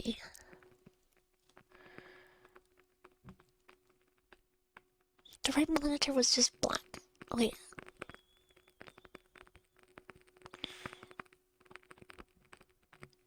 Okay, yeah. The right monitor was just black and there was a terminal like you would see in the movies sometimes. I could type my logs in, but no internet to look at anything or like that. The left monitor, it was a video from a room. You could call it a bedroom, I guess, because I had a bed in it. Hold on, let me turn the mic.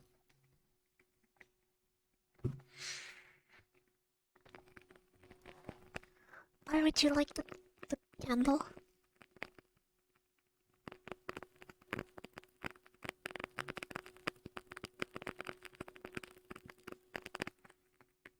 Does it add anything for you?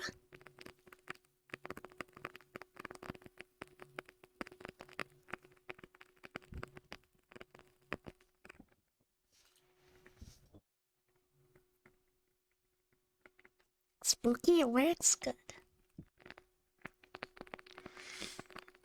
Okay. The left monitor was a video from the room. You could call it a bedroom, I guess, because it had a bed in it. But a lot of other stuff too. An ATV? What the heck? Oh, an ATV. Okay.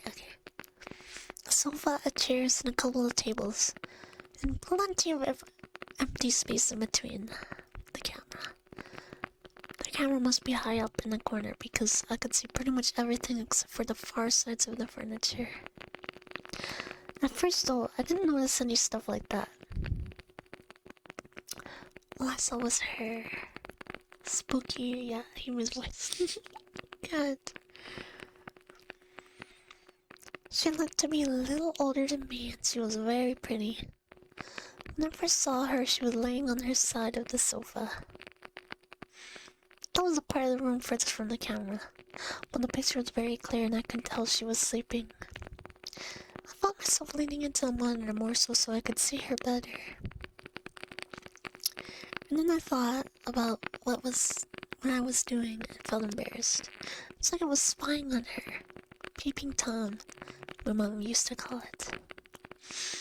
I didn't want to be a peeping Tom, but I didn't want to be silly either. I needed to think about it slow. It was a good job. I wasn't doing anything wrong, right? I wasn't hurting anyone. A woman looked fine. The woman looked fine, and there was a room. Blah, blah, blah. And the room was nice. She probably agreed to be there. It's all some kind of experiment or something. I was just overreacting.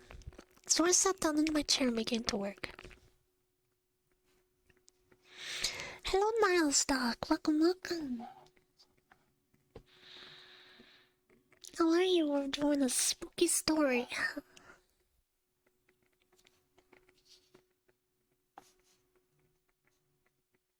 You come from the Bureau of Cheese Enforcement. Oh, did I do something wrong with cheese?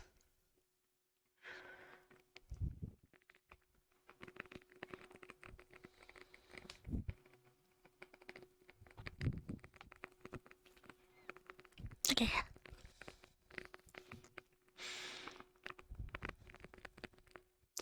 Uh-oh, I forgot to pay my cheese tax.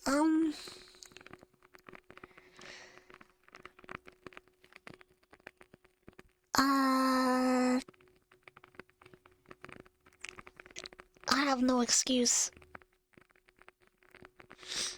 Please insert cheddar cheese. Okay. Wait, I can do that. Hold on.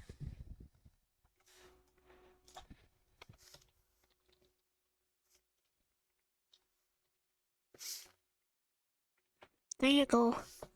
Cheese.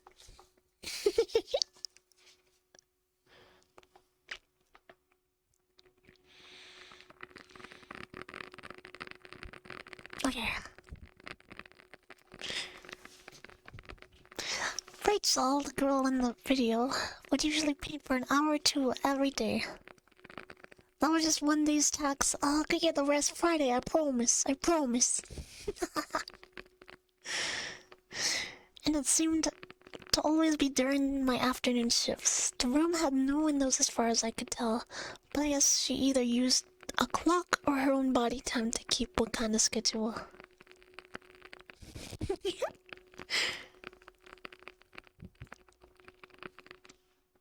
Hold on, wait, I lost. Oh yeah. I always liked to watch her paint. The thing she was painting was always facing the wrong direction for me to see. But I could see her face as she worked. She looked peaceful, happy when she was painting. Seeing her that way, smile serenely from time to time, she got something the way she wanted. It made my day. Am I human? Yeah, I'm human. I am human. Oh, I'm a fox actually. Hold on, I'll show you my tail. I'm mostly human, I just have a fox tail.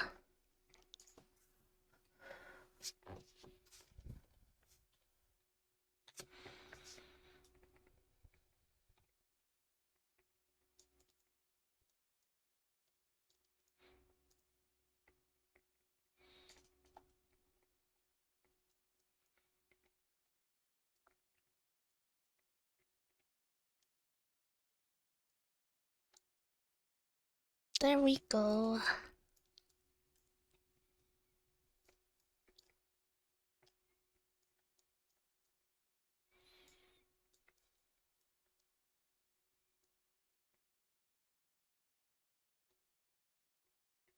Spot size, we You mean these thighs? Hold on. Yeah.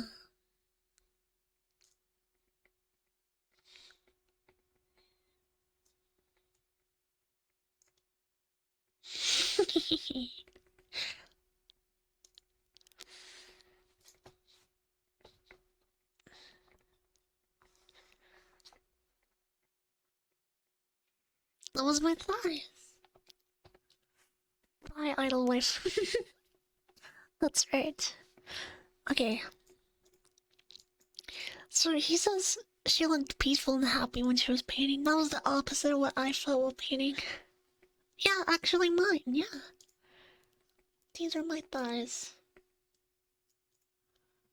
And so are these, hold on. And so are these. Oh, thank you for the follow! I appreciate it. I salute you. Bam.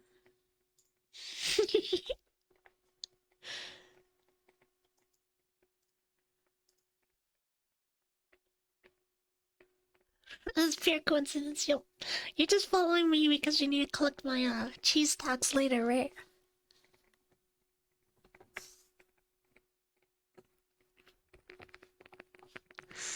Oh yeah. So she was painting every day. She was happy, happy, happy. At first I noticed something was wrong when she started painting more frequently. A few weeks ago, her expression was more focused and serious, and there was tension in her movements that I wasn't used to seeing. At first I thought she was really trying to work hard on something, and I wanted to tell her not to worry.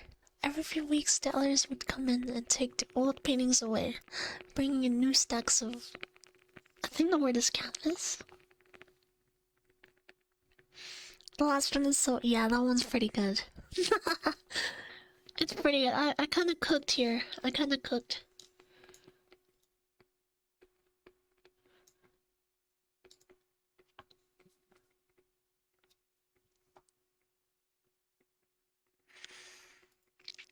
Okay, so she got a bunch of new canvas. Oh, this is not a very long story. But it was more than just seeing her focused. Something was wrong. She didn't look happy. She was going for hours at a time. In the span of 3 days, she had finished 4 paintings. That's too fast to finish a painting. Like genuinely, you cannot finish a painting in a day. That's bonkers. The paint won't even dry in that time. Anyway.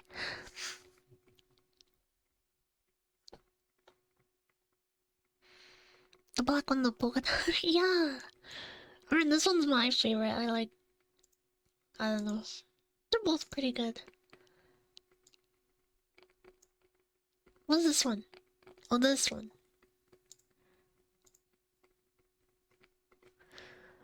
Let's see. I've been growing more and more worried watching her work, and then when she finished the 4th, I found myself telling her to just stop and rest a while. I had grown accustomed to talking to the monitor, talking to her in my own way, but she didn't stop. She instead began moving the paintings, arranging them on the back of the seat of the long sofa at the far end of the room. Hello, Omega, hi! Pink one and the blue one are definitely good. They're all good, true. This was the first time I had gotten to see any of the paintings. Even when others were taking them out, I always seemed to be turned away from the camera. I'm still worried about her, but I was also happy to finally see something she had worked on. Happy and amazed. They were beautiful. One was a beautiful green forest, another a stone well. The third was a house sitting alone on a small island. The last was an old-fashioned looking movie theater. All of them looked like something out of a dream, with trailing lines of color mixed in the air around them, like leaves caught the wind. It was only when I looked close that I realized lines of color weren't random. They were words, easy to miss if we weren't looking close. And by themselves, they didn't mean much. Just the ghosts of words somewhere of each painting, easy to lose in everything else that was being shown. I leaned into the monitor and squinted, trying to read the words. Then my heart started thudding as I made them out, blinking and rubbing my eyes. I looked again, reading out them clear, top to left. Top paired and bottom. Please help me, Thomas. I pushed back from the monitor with my hand over my mouth. I didn't know what to do. I didn't know how any of this could be happening. It wasn't just like she was asking for help, though. That was a big part of it. My name was Thomas. Ah, creepy. Oh, there's a part 2. Oh, there's a part 3. Oh gosh. I thought about the camera above me and took my hand away from my face. I rolled back to the desk and sat there, trying to stop them from shaking, trying to make myself take a breath, thinking about it slow. The first thing was, should I hit a button? Throne. Oh, I do have a throne. Hold on. Does anyone have the throne? There's the throne. There's also a Discord, yeah.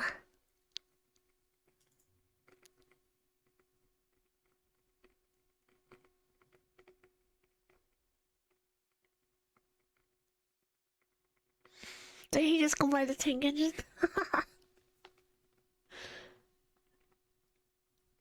So what do I have on my throne now? Hold on, let me check. Oh, the succubus tattoo, yeah. Oh, the baby doll dress, yep. I should add more to this.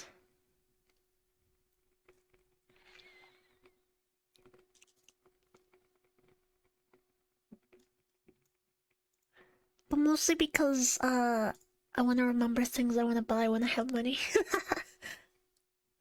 What?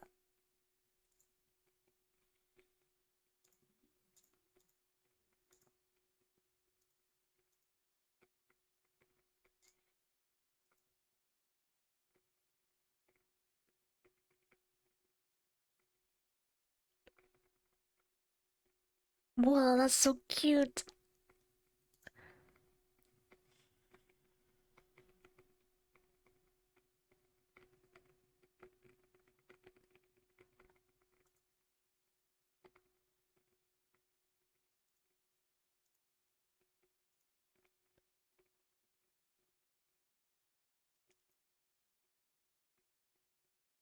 Oh my gosh, what are these things?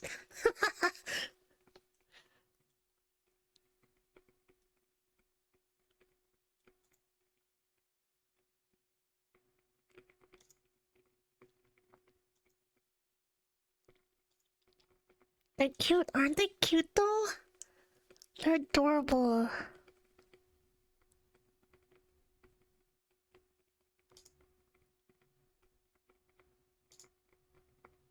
Sorry, I'm just looking at Throne now.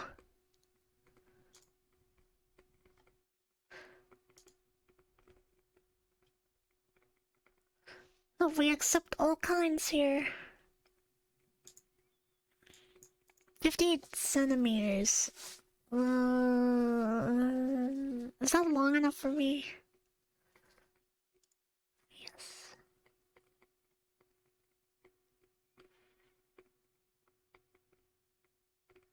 Whoa. Sorry, I should get back to reading.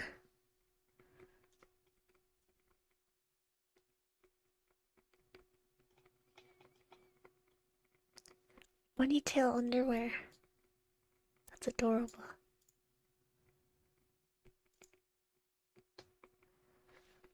Like, that wouldn't fit in your clothes. I guess it's not for your clothes.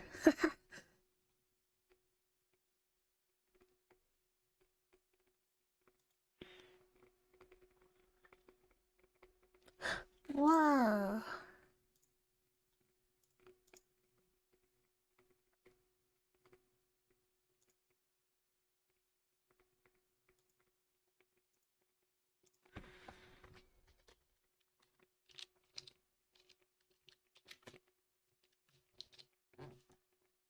Okay, okay.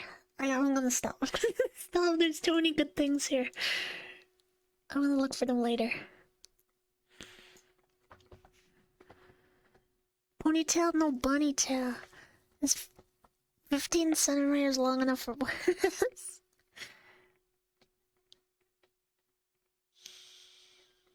Yep, sorry. I got distracted. Okay, back to the story. I thought about the cameras above me and took my hand away from my face and rolled back to where I sat, trying to stop the shaking, trying to make myself take a breath, think about it slow. First thing was, should I hit the button? The right button was for emergency. If she was a prisoner or something, and she was trying to escape, they might think that was an emergency. But no one had been hurt, and I knew of.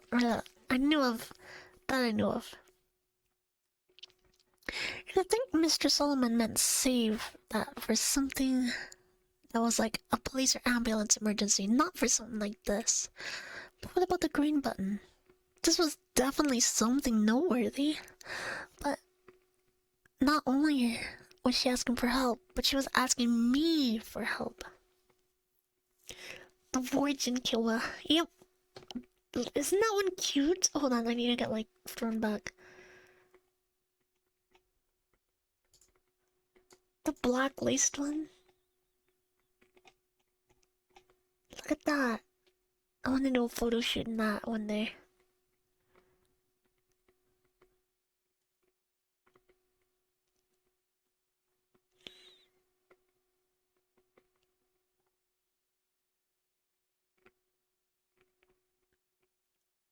I might look to see if I can buy that somewhere later.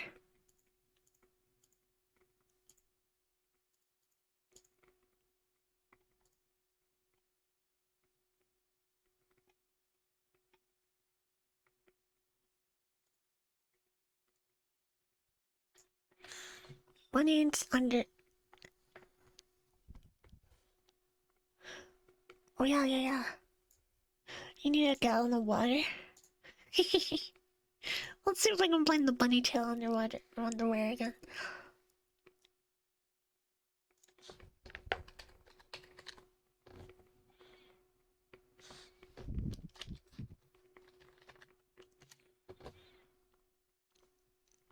What photo shoots do you do? I do some photo shoots for Twitter. Occasionally. Oh, here they are. They're a little pricey though, I'm not gonna lie. They're like $20 for one pair. I don't think I'll add that.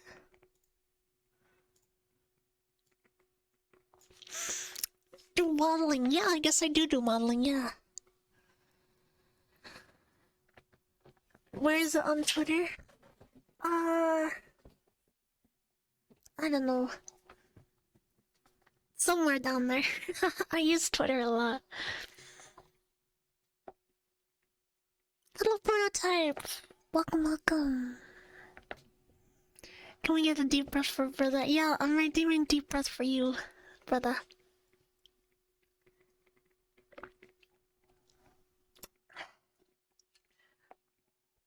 Nope, I refuse to call it X ever.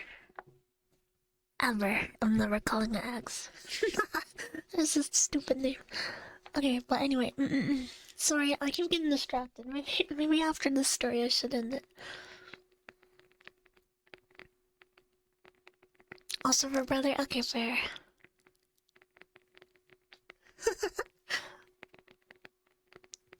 So you're gone? At least you're gone with me.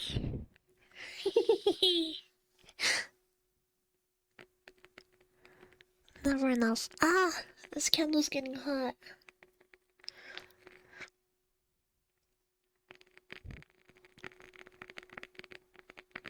Where am I from? I'm from Canada.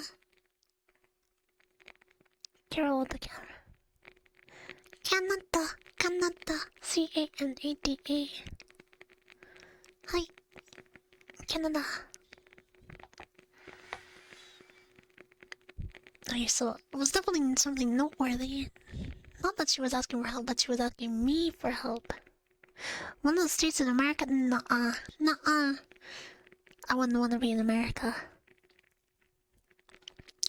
I made myself stop for a moment. I couldn't know for sure she was asking me. I had gone to school with several boys named Thomas. It was a common name, but the chances of her paintings that name, the chances of her painting that name when I was working here, I didn't want to be silly, but I wasn't trying to be too, what's the word for it? My mom used to say it when she was reading her angel books. Skeptic. Deep breath.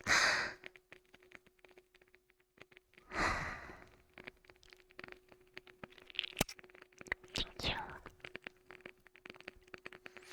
I didn't want to be too skeptic either. I had to believe it. It was probably meant for me. And that was something they wouldn't want to know. Well, I don't know if you should tell them.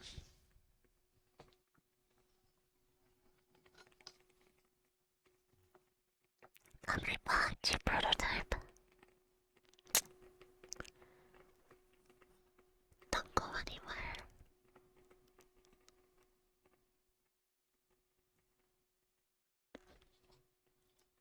Wait, what if I talk like this? It should sound like I'm behind you.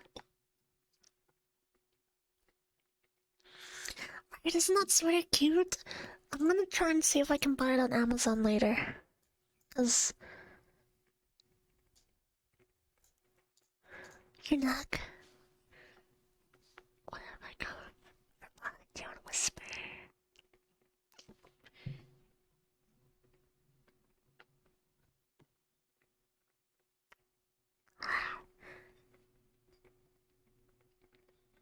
I'm gonna blow on your neck. Here.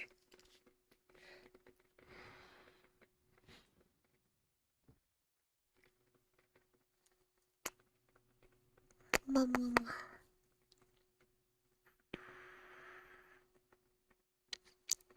I did post nudes on my Twitter, true.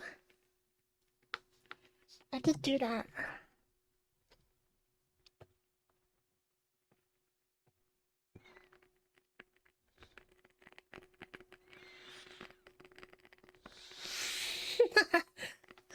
Oh yes, it was nudes, yes. It was the Virgin Killer sweater. I've derailed myself so hard. You're not lying, yeah.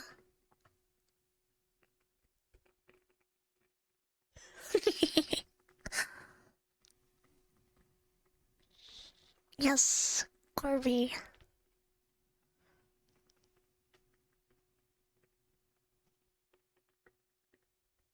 What's PvP? PvP? Pay-per-view. Ah, I see, I see.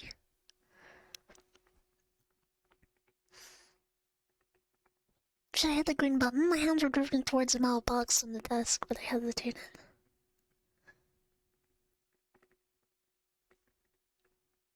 I didn't like breaking the rules. I was scared of what would happen if I broke these. But they were holding her prisoner. And they were probably very bad people. But I didn't know that. Maybe they were good and she was bad. But I looked back at the monitor for the first time since reading those words. Rachel was already moving the paintings back off the sofa. Yeah, how do you forget my nudes post?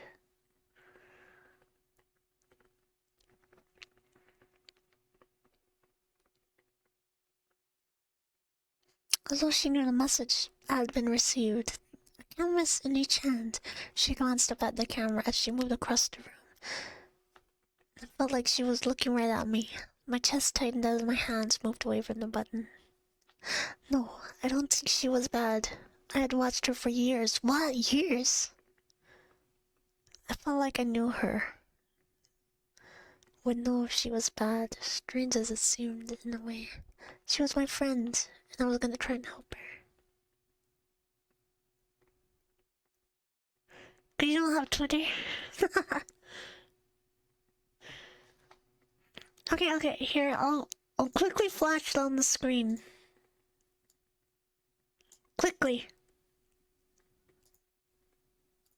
Let me get. No?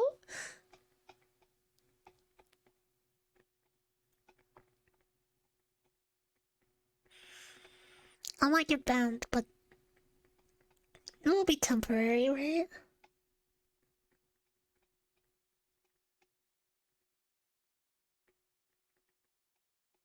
Too spicy. Okay, fine. I'll just link it in chat. I'll just link it in chat.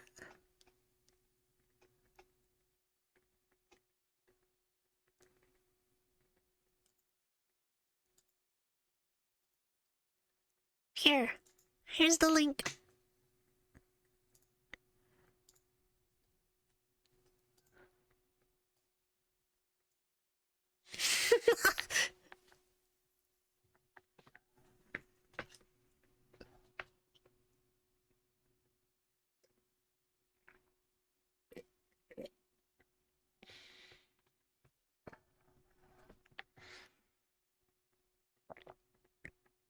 I might have got yeah. Thanks for the assist, dog. High five.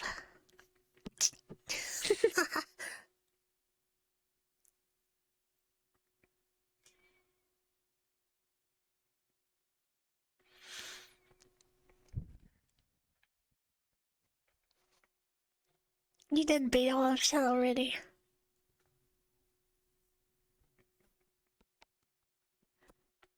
Yep. Wahaha.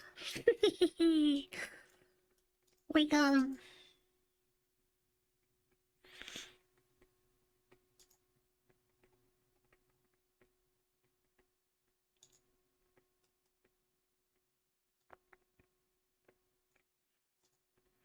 Okay.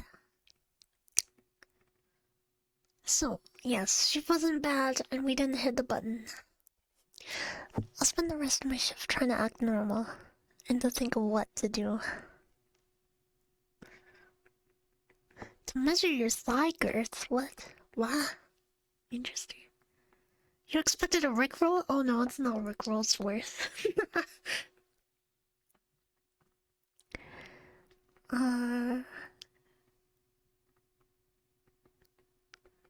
I knew whoever was watching might have noticed the paintings or seen how I acted, but I couldn't worry about that. I tried to play it cool and tried to think how I could help her. The only people I've actually made a connection with this job were a couple people when I filled out papers, and Mr. Solomon when he showed me the mall room and told me my job. I had no way of contacting any of them except through the buttons. My checks were deposited electronically, and I've never run into anyone else who had worked at the surveillance room. Not that made me stop for a second. I always thought it was weird that I never ran into someone when I was coming or going. The person I was taking over for, or the person who was taking over for me, I'd always figured there must have been people, other surveillance room even. And they just scheduled us so we didn't run into each other. And I still thought that there were others.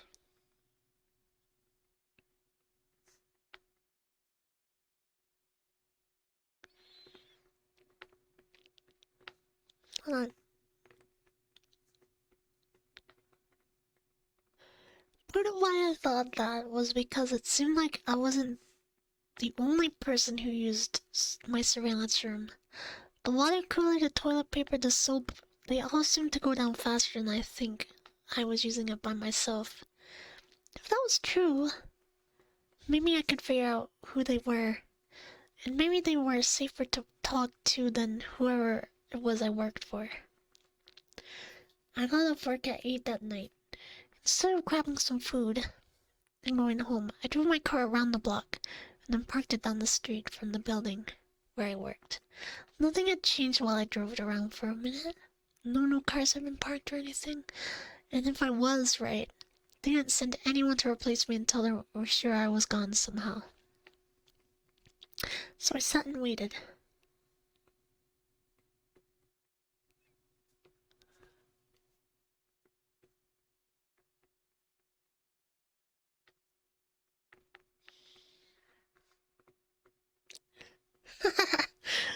Yeah, I don't blame you. Why did I have a bunny girl costume on Throne? Because I want to model it. Why not? It's on the way, it's still shipping.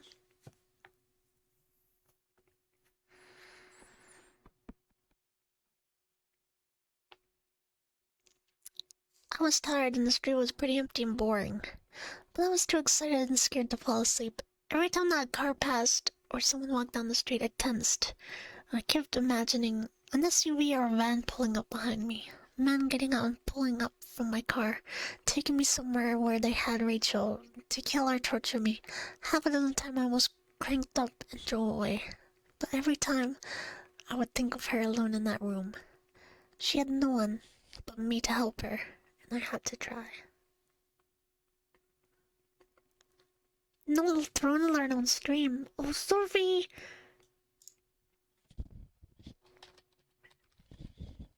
I could do that.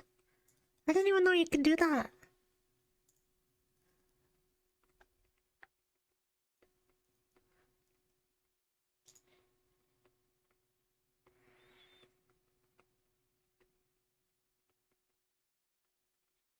Let me see, let me see.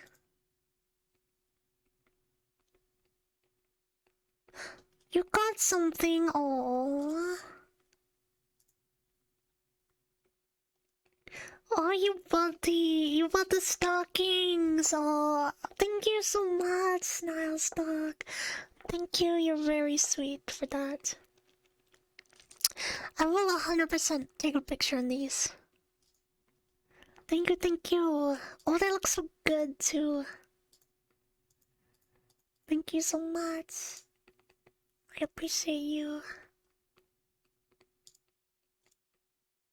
I can get a Throne alert on stream. I didn't think I would need one. But I appreciate it. I will definitely do a photo shoot in those. I salute you. Thank you, thank you.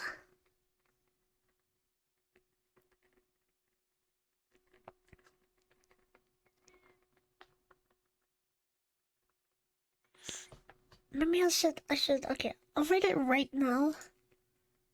In my work Discord. Not that picture. Run alerts for stream. There.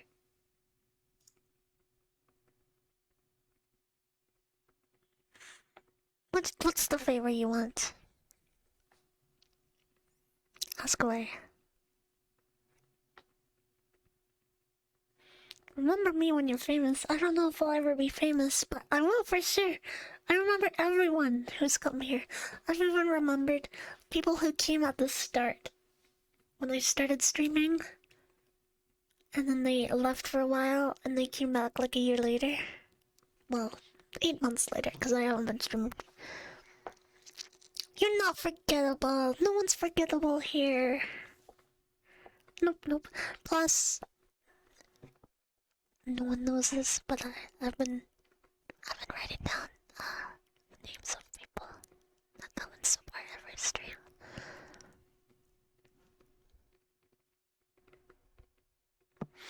When did I start streaming?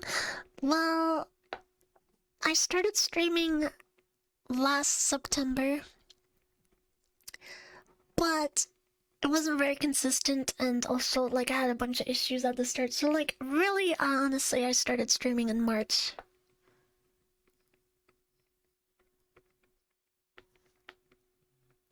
But I did start the channel in September of last year.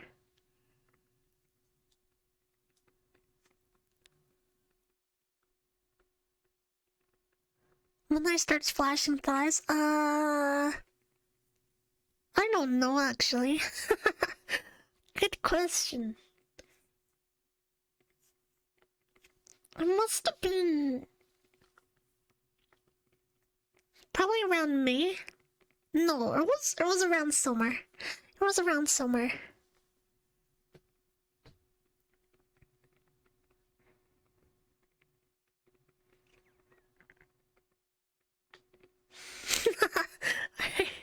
Nightbot. Here, let me get rid of Nightbot.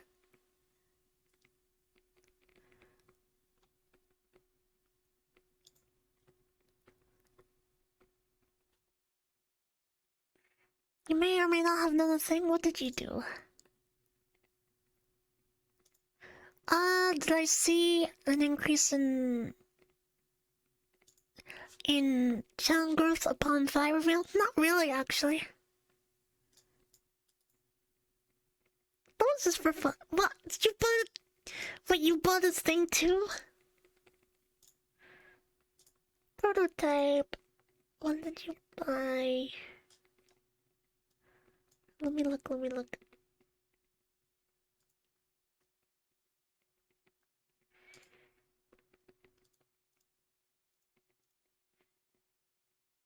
Wait, how do I mess this up? Feed.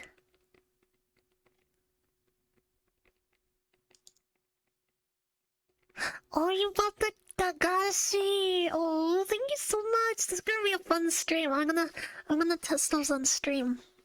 I'm gonna set up a whole thing for that, so that'll be fun. Thank you so much, Prototype. I'm assuming that was you. Thank you. I appreciate it lots. We're gonna have a whole stream about that. We're gonna tier list and everything.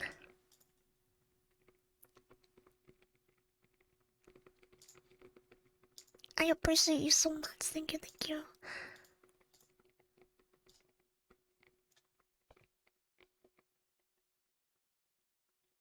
Happy snacks.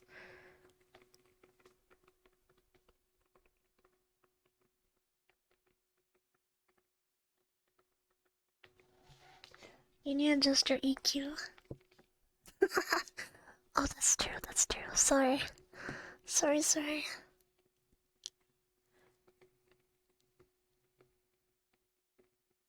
Just a fanboy, you do a lot.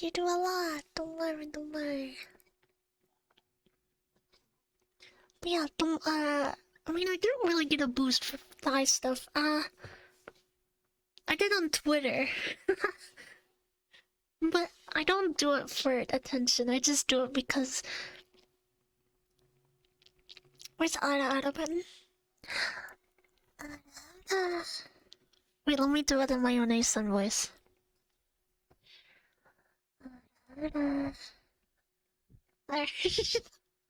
Oh, smuggler redeemed one? Okay, hold on.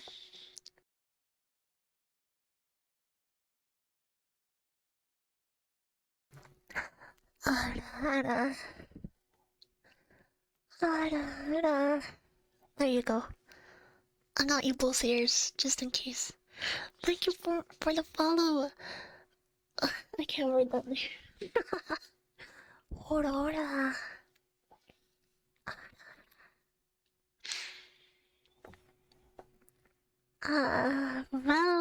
Velasquez. I probably said that wrong, but thank you so much for the follow.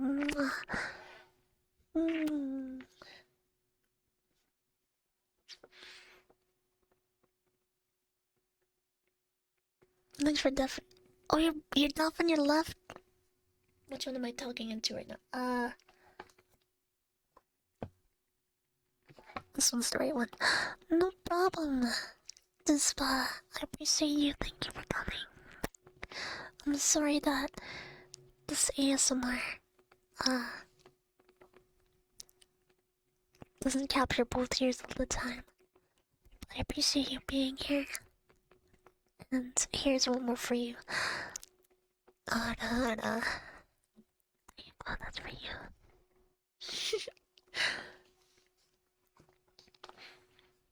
Should I finish this story?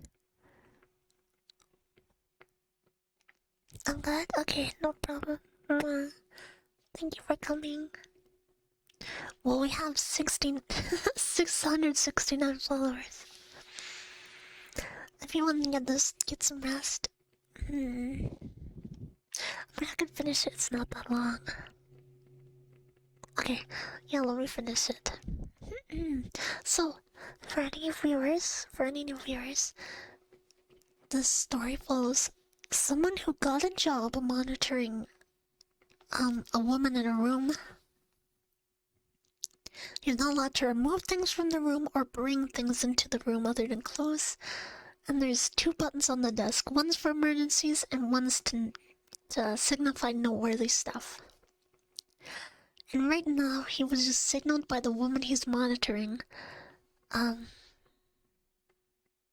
She said, "Help me, Thomas," even though he's never had contact with her, and his name's Thomas. So he's trying to see if he can save her.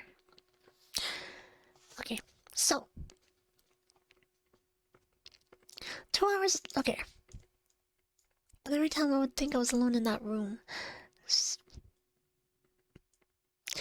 2 hours later, a fat, balding man parked and started heading for the building. As soon as I saw he was able to unlock the door and enter, I opened my car door to go talk to him. Then I stopped. I needed to be smart. I didn't know where they were, but I was sure there were hidden cameras in the locker room and outside the building. If I go running in there and confront that guy, they'll know for sure I'm up to something. Sighing with frustration, I shut the door back and waited until his shift was over. Oh my gosh, don't do that. I considered tailing him, like in the movies, but I was scared. I would just lose him or he would call for someone for help. I waited until he was walking back to his car after 6-hour shift, hopefully far enough away from the cameras that they wouldn't see me. And then I met the man and came to know as Charles Jiffers. Hey man, can I talk to you for a minute? His back was to me, and he waved his hand absently, looking up. Sorry, I don't have any money. Have a good... He froze as he glanced back at me while talking. Oh god. No. We need to get out of here right now, kid. We're not allowed to talk. I could tell he was scared, but I couldn't risk letting him go yet. Not after all of this. I stepped up and pushed the door back as he shut. I stepped up and pushed the door back shut as he was trying to get into his car. So you know who I am? I tried to not sound mean. But I could hear how mad I was in my... I tried to not sound mean, but I could hear how mad I was in my voice.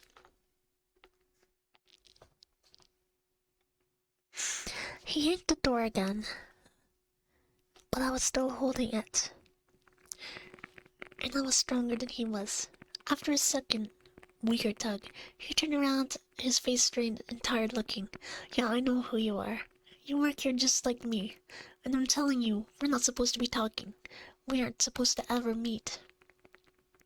I frowned. Mr. Sullivan never told me that. He never said it was one of the rules. I mean, true. The man shook his head. Mr. Sullivan? Yeah. Well, there are plenty of rules they don't tell you. I bet they didn't tell you what you were going to... Wait. I bet they didn't tell you what you were going to be watching before you started, did they? When I just lowered my eyes, he went on. Yeah, me neither. I've been on this job for 10 years. Oh my gosh. How do you do this job for 10 years? I've seen other people come and go, usually because they broke one of the rules they never mentioned. The only reason I'm still here is because I keep my head down and my mouth shut. He wagged a finger at me. You should do the same, if it's not already too late. I felt my stomach curling into a cold knot. Wait, too late? The man rubbed his face.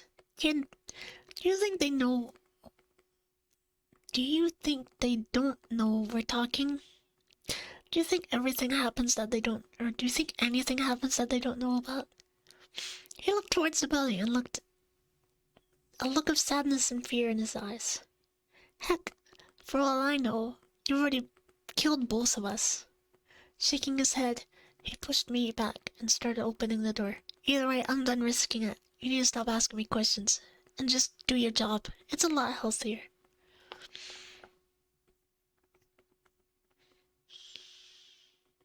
Hi, Dildo. Oh god. That's your name. Hello, welcome. You got me.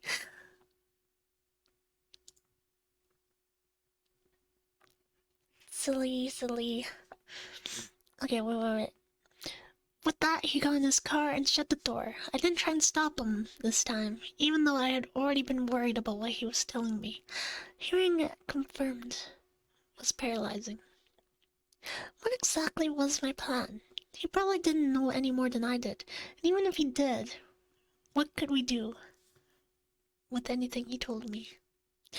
I walked back to my car with a heavy heart.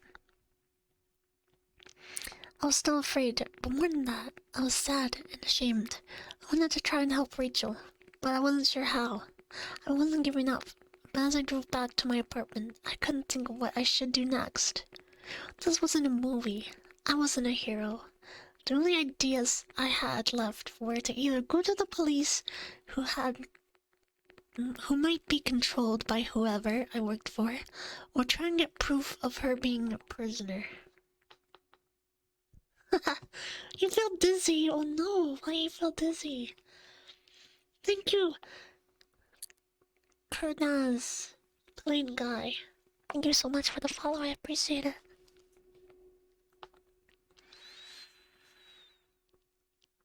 As I parked my car and walked into my apartment building, I made a decision. Unless I thought of something better overnight, I would do both ideas. Tomorrow I'd break the rule about carrying anything in, and I use my phone to record video of the surveillance room. I don't think that's a good idea. Of Rachel and how she's trapped somewhere, and me telling everything else I knew. I would email it to every newspaper, website, and internet channel I could think of. Then I'd go to the police and give them a copy too. If I could make it that long without getting caught, maybe if I did that, even if they got me, someone would help Rachel. I was filled with worry and dread at the idea of her being hurt or killed. A part of me kept saying I should just do as I was told and hope that they all went away. But I couldn't live with myself if I did that. Even if I messed up, I felt like I had to try. I was so preoccupied that I didn't hear the person coming up behind me as I unlocked my apartment door. Thomas! I turned and felt my legs weaken as I stumbled back to my door. Had I been dreaming or crazy? I grabbed the door in support. I looked for the woman in front of me, and I could hear her, but somehow it was Rachel. Wow.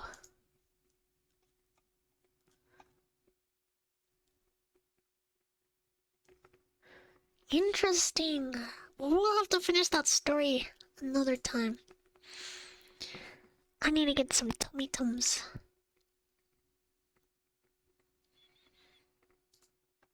But this was fun. I liked doing ASMR horror. ASMR horror stories.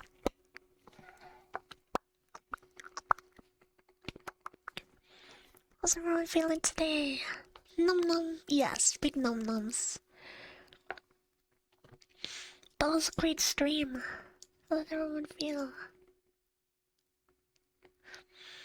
Yes, definitely I will.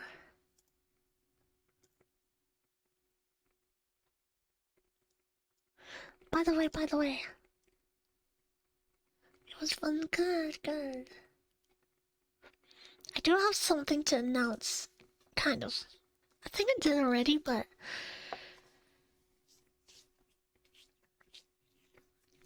So... Let me set up. Hold on. Let me mute and... deal with myself 1 sec.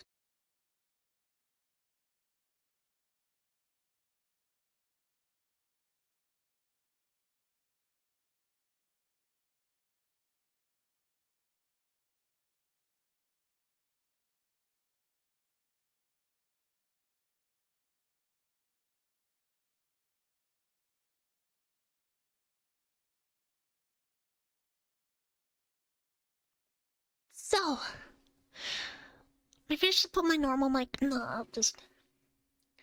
There's something I wanna do at the beginning of November, probably.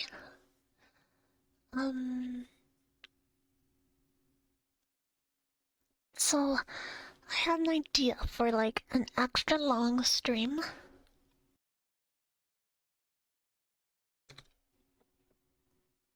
I might go 8 to 12 hours, but it'll be streamer Hime versus chat. And I'll have a bunch of games ready where I can verse. Yes, not even the subathon, because I don't want to like encourage donations or subs like that. I just want it to be fun for everyone, and so it'll be yes, everyone versus me in different games. I'll try and give everyone a chance to play against me. Some people might have to do it more than once. But yeah, so I'll have different games ready. And every time I lose, I have to drink a little bit of hot sauce. And I got a pack of hot sauces that get hotter and hotter. All the way up to Carolina Reaper hot sauce. And then, if I keep losing after that, I will do the Satan's Toe Lollipop Challenge.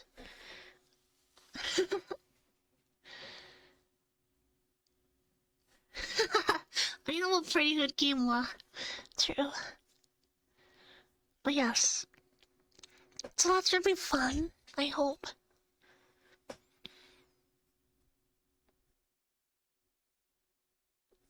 It's gonna be so worth it. Yes, I hope so, It's gonna be cool. It is, right? So I might start earlier in the day. I'll get like a bunch of chicken nuggets ready so I can hot sauce myself. Yeah, so look forward to that, everyone. Oh, Discord night, yes, Discord night this Thursday. Exclamation point Discord. Yes, this Thursday at 6 p.m. PST. We're gonna do it. It was supposed to happen today, but yeah, I'm gonna need milk. I'll be okay, don't worry. I handle spice pretty well. I have eaten a raw Carolina Reaper. Now that was agony, but it was still fun.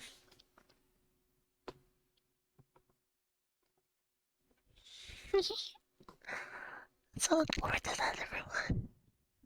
Everyone just died. Oh, also, I will be traveling in November, but I should be able to stream still. It just might be a little jankier, or it might just be a little shorter, or a different time. Ah! I just got wax on my finger. Oh well, that's okay. It feels so weird. But yes, we'll talk about that more later. Vacation time, kinda, yeah. But I don't want to stop streaming. I love streaming so much, and I love everyone here. Wax, yeah, I had the candle right. It was wet wax.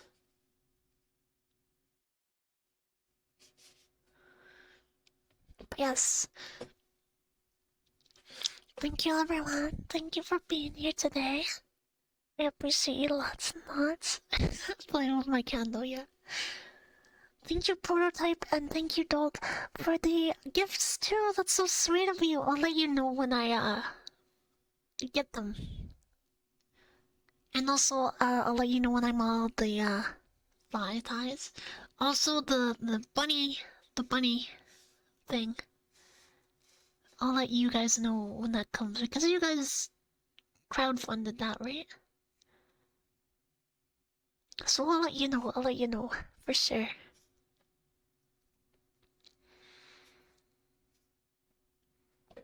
But yeah, see you soon, everyone. Thank you so much for being here. I think my next stream will be Wednesday. Hopefully at 1 p.m. this time. I'm hoping I'm better, cause yeah. And we will have more scary things planned, don't you worry. I have lots more planned for Halloween. So, a kiss for each ear. How's that? And wait, you get to hear my heartbeat as I sign off.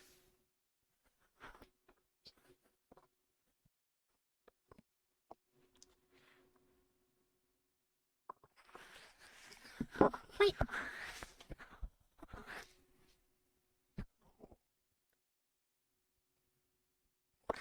Stop picking up my heartbeat this time. Hold on.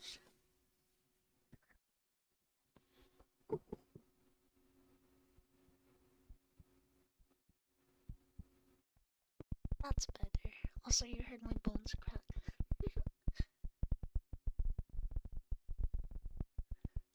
Okay, goodbye for now, everyone.